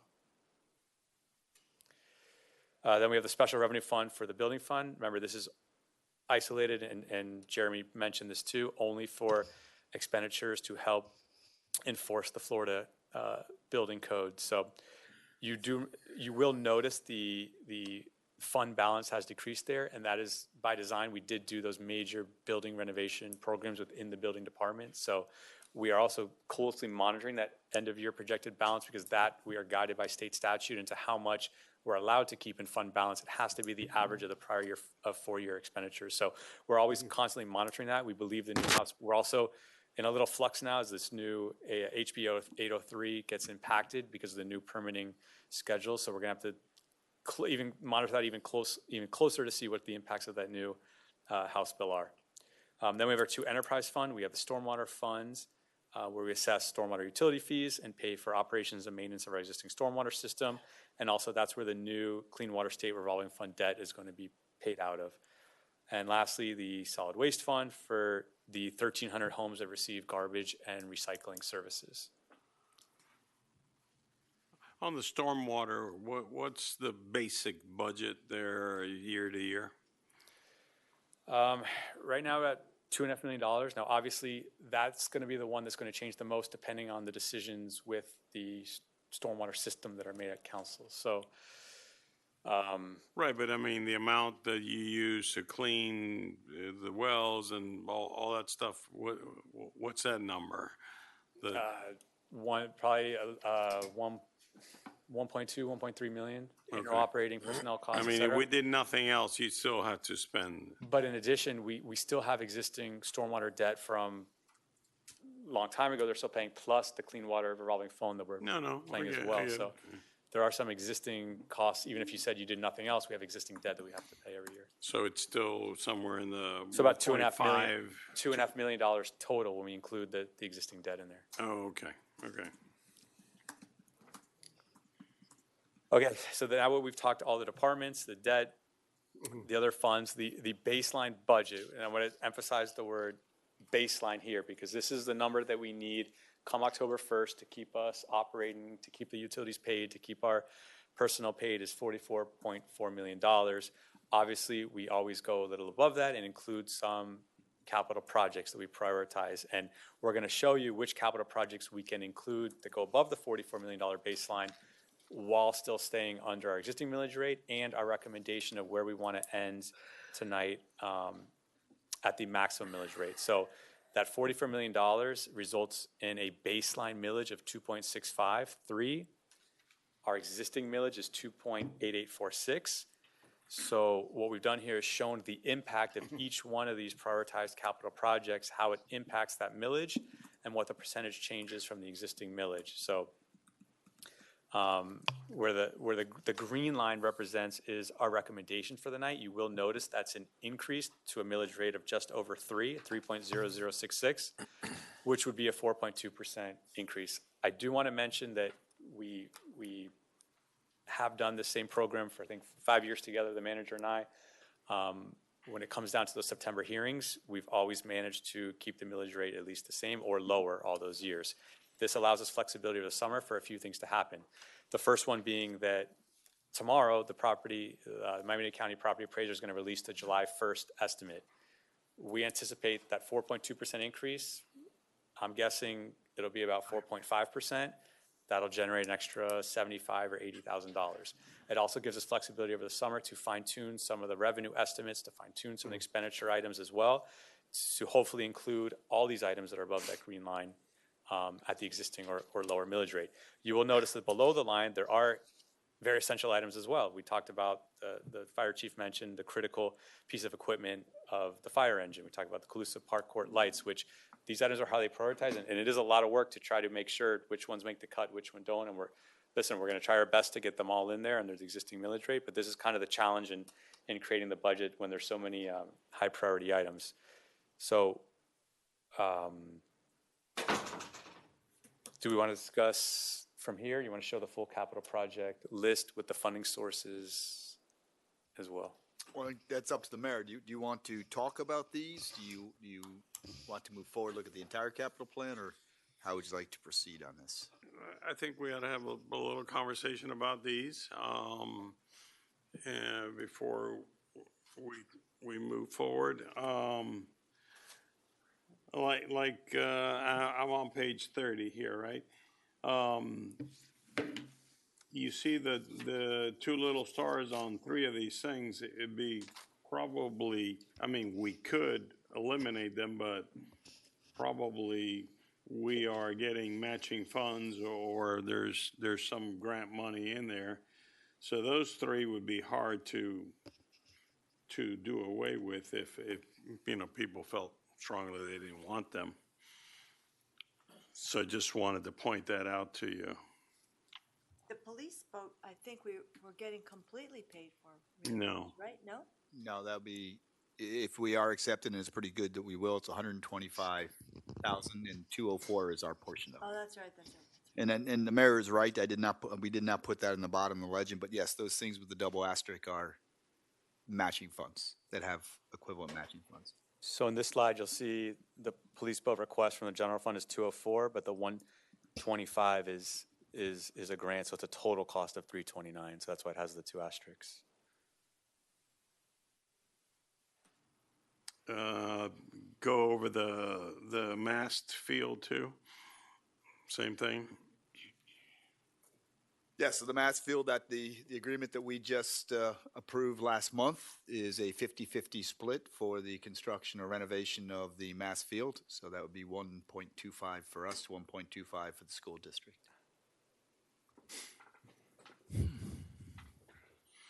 And the renourishment of the beach. Right now, that obviously is an estimate. I believe we will be doing the full surveying of the beach in July. Two things we'll find out of there, whether, number one, if it's needed, and number two, if it is needed, how much of the beach needs to be replaced. Obviously, that'll come down to the cost of sand. I think we've mentioned to you before, the state has approximately $1.2 million in its beach management funding assistance program setting aside for us. We pay 55%, they pay 45%. it all comes down to the cost estimate. So right now, that is clearly a cost estimate. We believe it needs to be done, but we're going to wait till the surveyors come in and let us know how much needs to be done. But that's really, that wouldn't happen in this fiscal year, would it? Yes, it will be next fiscal year in FY '27. Now, we're targeting an April or late March installation done by May. Right, That but would be our some, target. I mean, a lot of times, it's beyond our control, right? I mean, whether or not they have the money available, whether or not They do. It was in. we have the open slot to do it because of the timing of the turtles and all that stuff. The window is always the second to last week in March to getting it done by the beginning of May. The state does, and it is in this year's fiscal year budget. It was just passed yesterday. Beach Management Funding System Programs rolling fund has gone forward, so we have approximately And we are in line for that? We are. So that money should be ours. It is ours.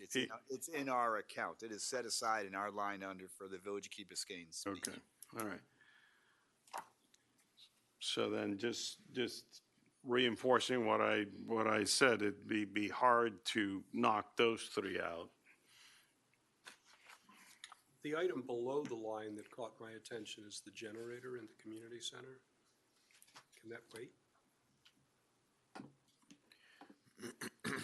It's a risk we take. It's not a emergency management facility, so it's not something that we would have to face during a storm. Is it our most used facility in the village? Yes.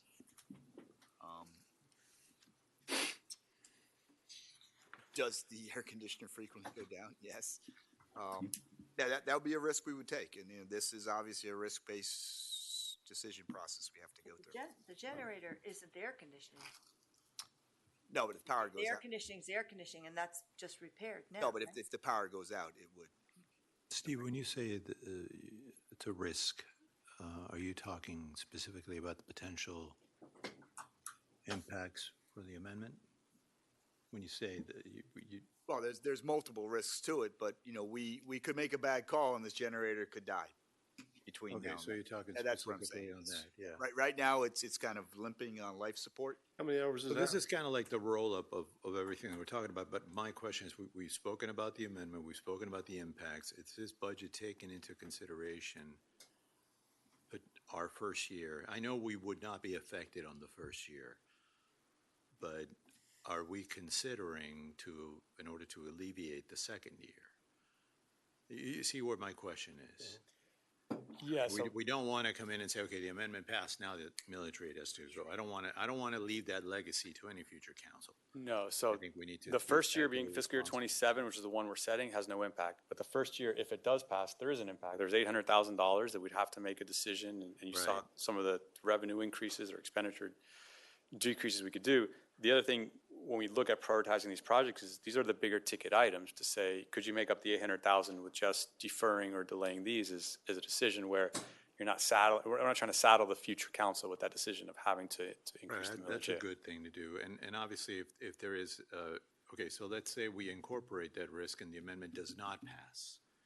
Would that be a refund to the residents? Maybe it's a simplistic way, I mean, how do you offset Well, that? You're that's asking- really a question for next year because that's when we would start to impact the, Right. what we believe would be an $800,000 impact. So in kind of simpler terms, we would be preparing for impacts, start to brace right now for future impacts. Should those impacts go into place, the next council would have to make a decision that is not Right. does not fully take into account the impacts at that point. And should the amendment not pass, that money will be returned. No, I think if you look at the slide 12, 13, and 14, where we showed you our financial posture, which is good, very good. Yeah, that's not a And question. then the menu of things that we can do to address that, Right. I think we're in a pretty good situation, and we're going to do more research more work over the summer on identifying what that could possibly mean and what that could equal to. Fernando, I don't understand your concern. Could you tell me again? My concern is in preparation of potential budgetary impacts. I'm sorry, what? In anticipation of the amendment passing. Let's assume it passes. Sorry, let's assume it passes. Okay, so are we preparing, does this budget take into consideration this rolled up budget right now? We spoke about a lot of things, and I'm just trying to get an idea from the administration. Are we taking into consideration those impacts in this budget, even though they won't take place or that we won't feel them until another year from now? But if it won't take place for this budget, why would it be considered within this? Because I think it's an exercise. I think it's a prudent financial exercise to ensure that we're not imposing a tremendous impact later on to the residents. But I think we've We already scale it up. We've already I mean, it's a started different to- philosophy of application, that's all. No, I'm asking Steve, we've already started on that process with the, which is, I think, what you said about the fees at the community center and other things that we've started to do. Isn't that all in anticipation of? That's what I was being in a better asking about the posture? roll-up. Right. Did we take into consideration? Because we talked about so many things. I'm just trying to understand how we. There's two ways. I mean, a budget is something you do every year, and I don't mean to be elementary. You do it every year, but it's also you take in consideration your financial posture, where you are in terms of wellness across your, and that's why we wanted to lay out. You go back one more slide, and I think you've seen this. One more, sorry. We're in fairly good situation right now. Yes. We could absorb an increase or decrease in $800,000 right now. We don't want to go into it that bluntly because that's not a good way to do business. So, go 2 slides down, we've come up with this menu of possibilities that we're going to begin to apply across the budget. Many of which Okay. we've already done, and we will continue to do. And you kind of see there's a stepped process that we can do this year, 2027. Right. We'll suggest for 28, and then we'll suggest for 29. Okay. And so we've laid out what we believe we can do, many of which. What we can do this year. Right, and to those are the ones reduce- that are checked. To in. mitigate impacts, okay.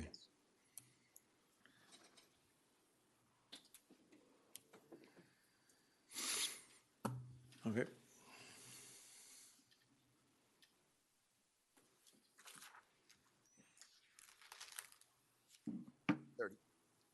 Yeah, you're there.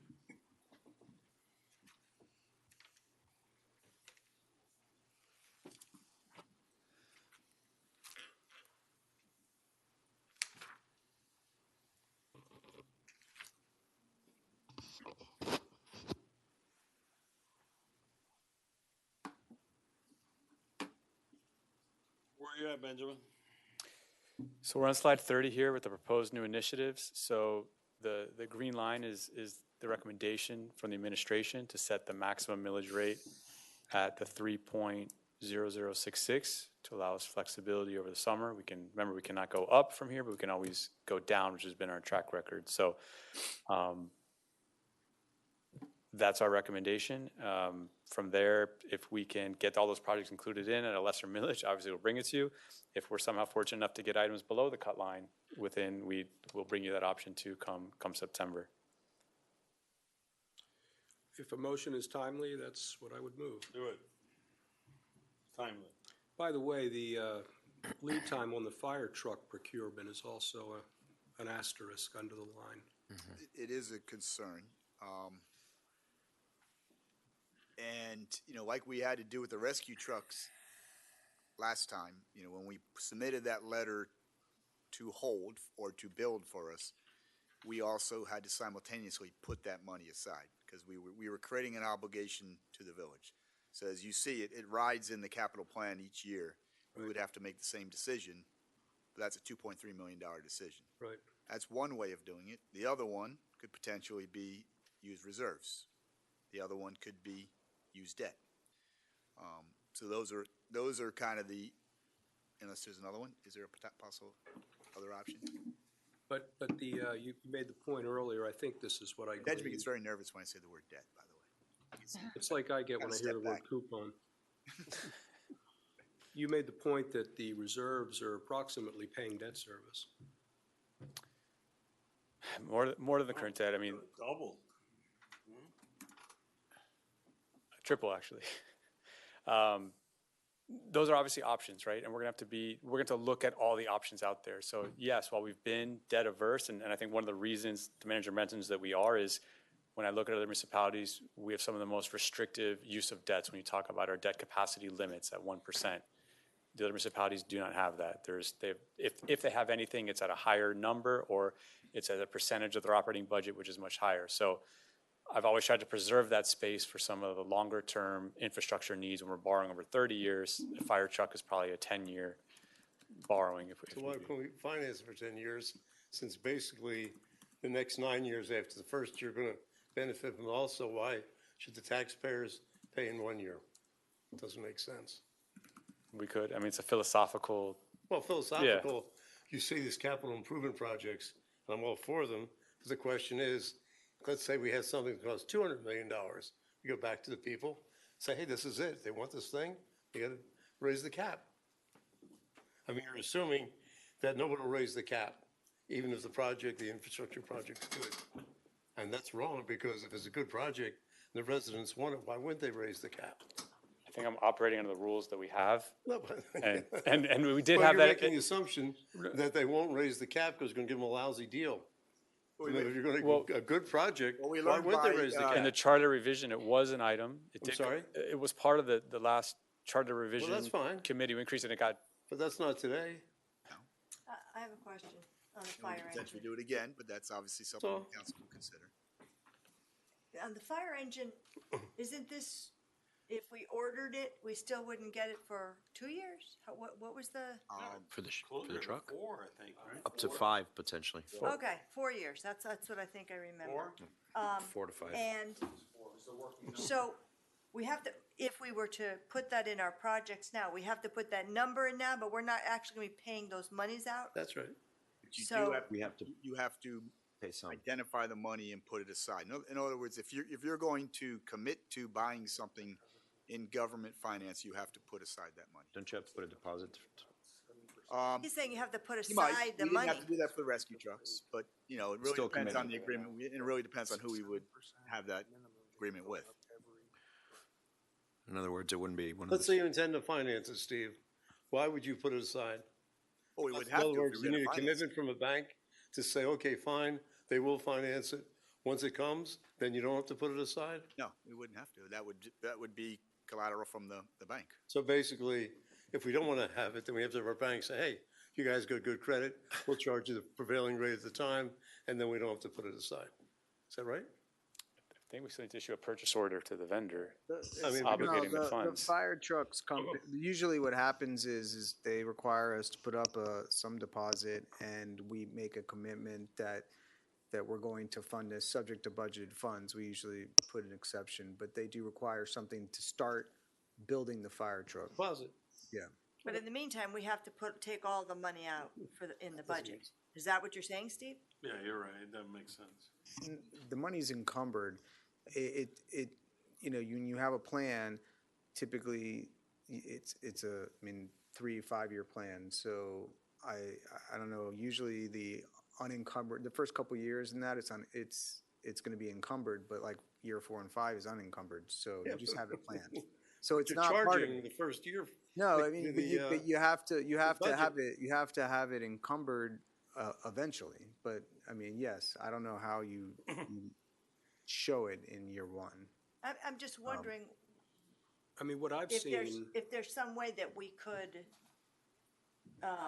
set it up so that it doesn't have such a big impact on the millage if we wanted to proceed with it, if we're not going to have to pay for the whole thing. I just don't understand the structure part of it. What I've seen is a requirement to commit to budget and appropriate funds in the out years. I've never seen an example where that wasn't required that I can think of. That's not the same thing as funding the out years. Yeah, I mean, I've been on that side of it. I know that we did have an issue with a fire truck company years ago. We did have to demonstrate, 1, a deposit, and 2, that we were going to like you're saying, Councilmember, budget and appropriate the funds, but I don't know how, on the finance side, they mark that. Yeah, they asked us That's to show something that to it was. figure out, right? Well, the decision, if you want to spread the cost, then you would borrow it and you'd spread it out over the next 10 years. Generally, for a purchase like that, we've encumbered the funds, we've taxed for it in the first year and set the funds aside, even if it keeps rolling forward. I do want to mention the other part, and one of the challenges with the fire engine, and even looking at procuring it, is the cost of these engines are increasing every year. And I think it was a 7% increase year over year while we're waiting. So there's a significant cost in waiting also. What do you mean cost of waiting? We ordered the fire engine. Well, if we ordered it and procured it, you'd lock in the price. I'm saying if we deferred it and didn't even. I'm not saying Okay. defer it. I'm saying, let's say tomorrow we decide to order the engine next year's budget, and it costs $1. We're not gonna take $1 and say our budget's $1 next year. Can say, fine. Until we get the fire truck, it doesn't cost us anything. Once we get the fire truck, it costs us soon you get a 10-year life or 9-year life, 1/10 each year. And you finance the thing. Why are we going ahead and charge the people basically higher millage, because that's what you're doing currently, for some benefit they're not going to get, and when they finally get the benefit, it's going to be spread over a period of time. I think Doesn't that make any with economic sense. I think with a limited debt capacity, Sorry? with a limited debt capacity that we have, I think the prioritization was finance the 30-year projects, because the same thing, you don't want to charge the year one person saying that has a 30-year. What did you say, 116 million in capacity? How much is the fire engine? 2.3. I think we can slide it in there. Yeah. Right? You think so? Yeah. Just barely. Okay. The other issue too is I think the last time we did this, the times that we were told was not 4 years. I mean, we were told, I think, like it crossed over like basically one budget. Yeah, season. well, that's something different. It was a year and a half last year. Right, so I think that was, it's a little bit different now. Anyway, just something to think about. I think this is one, you want to come back with some alternatives, because what I'm hearing is, there's got to be a way where you can encumber without actually grabbing that money and taking it to the bank and putting it there, And all things considered, with the situation with our fire, Yes.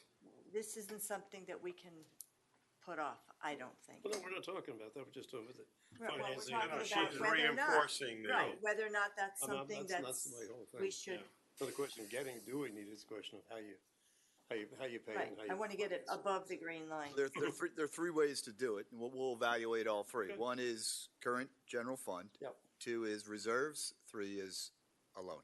Yeah. So let us lay out how we think Sounds that good. might work.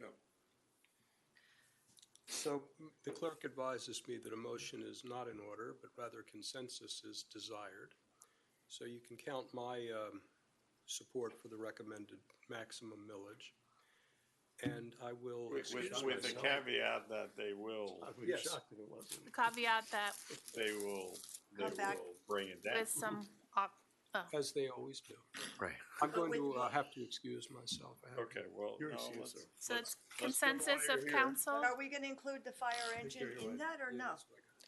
This Or is do the we need workshop. to? Okay. This is a workshop, All we're right. just, But we're I just think setting the they're max. hearing our sentiments. Okay. Yeah. Yeah, we hear you loud and clear. We'll do the analysis on that. I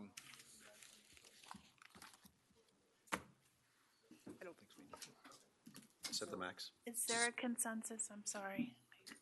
I would just want to say that, so under Florida law, Steve can set the ceiling on his own. I think that, and some managers in our village's history have done that. We can also set it, we can also give direction to Steve by consensus. He thinks he's fine and comfortable with that, or you could do a motion. It's fine to take up it by consensus tonight. We were going to deal with this on the 7th, but it's fine to do it tonight. I have no objection. I support it. Consensus of council? Yes. Yes. Thank you. That's the same when I whack You gotta wear something, Ed, Yeah. don't touch me. Yes. I don't know, something. Steve You're not even wearing a sling, man. Come No, on. I hugged him. I know, I saw. He's old fashioned like that. I thought he was saying no. No, he had Right a on. operation on his shoulder. So loud and clear, I hear, millage cap of 3.0066. Yep. Do a, analysis on the fire trucks, bring that back to council, and do all we can to get us to last year's millage. And then come ready to talk next time about the actual projects, if you want in or out. And that would give us more room to bring the, millage down or keep it the same or whatever.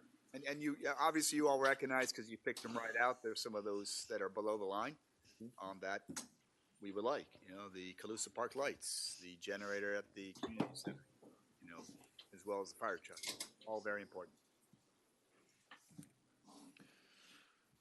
Right. Okay? Motion to adjourn? Motion to adjourn is in order. Second? So moved. So moved. All those in favor say aye. Aye.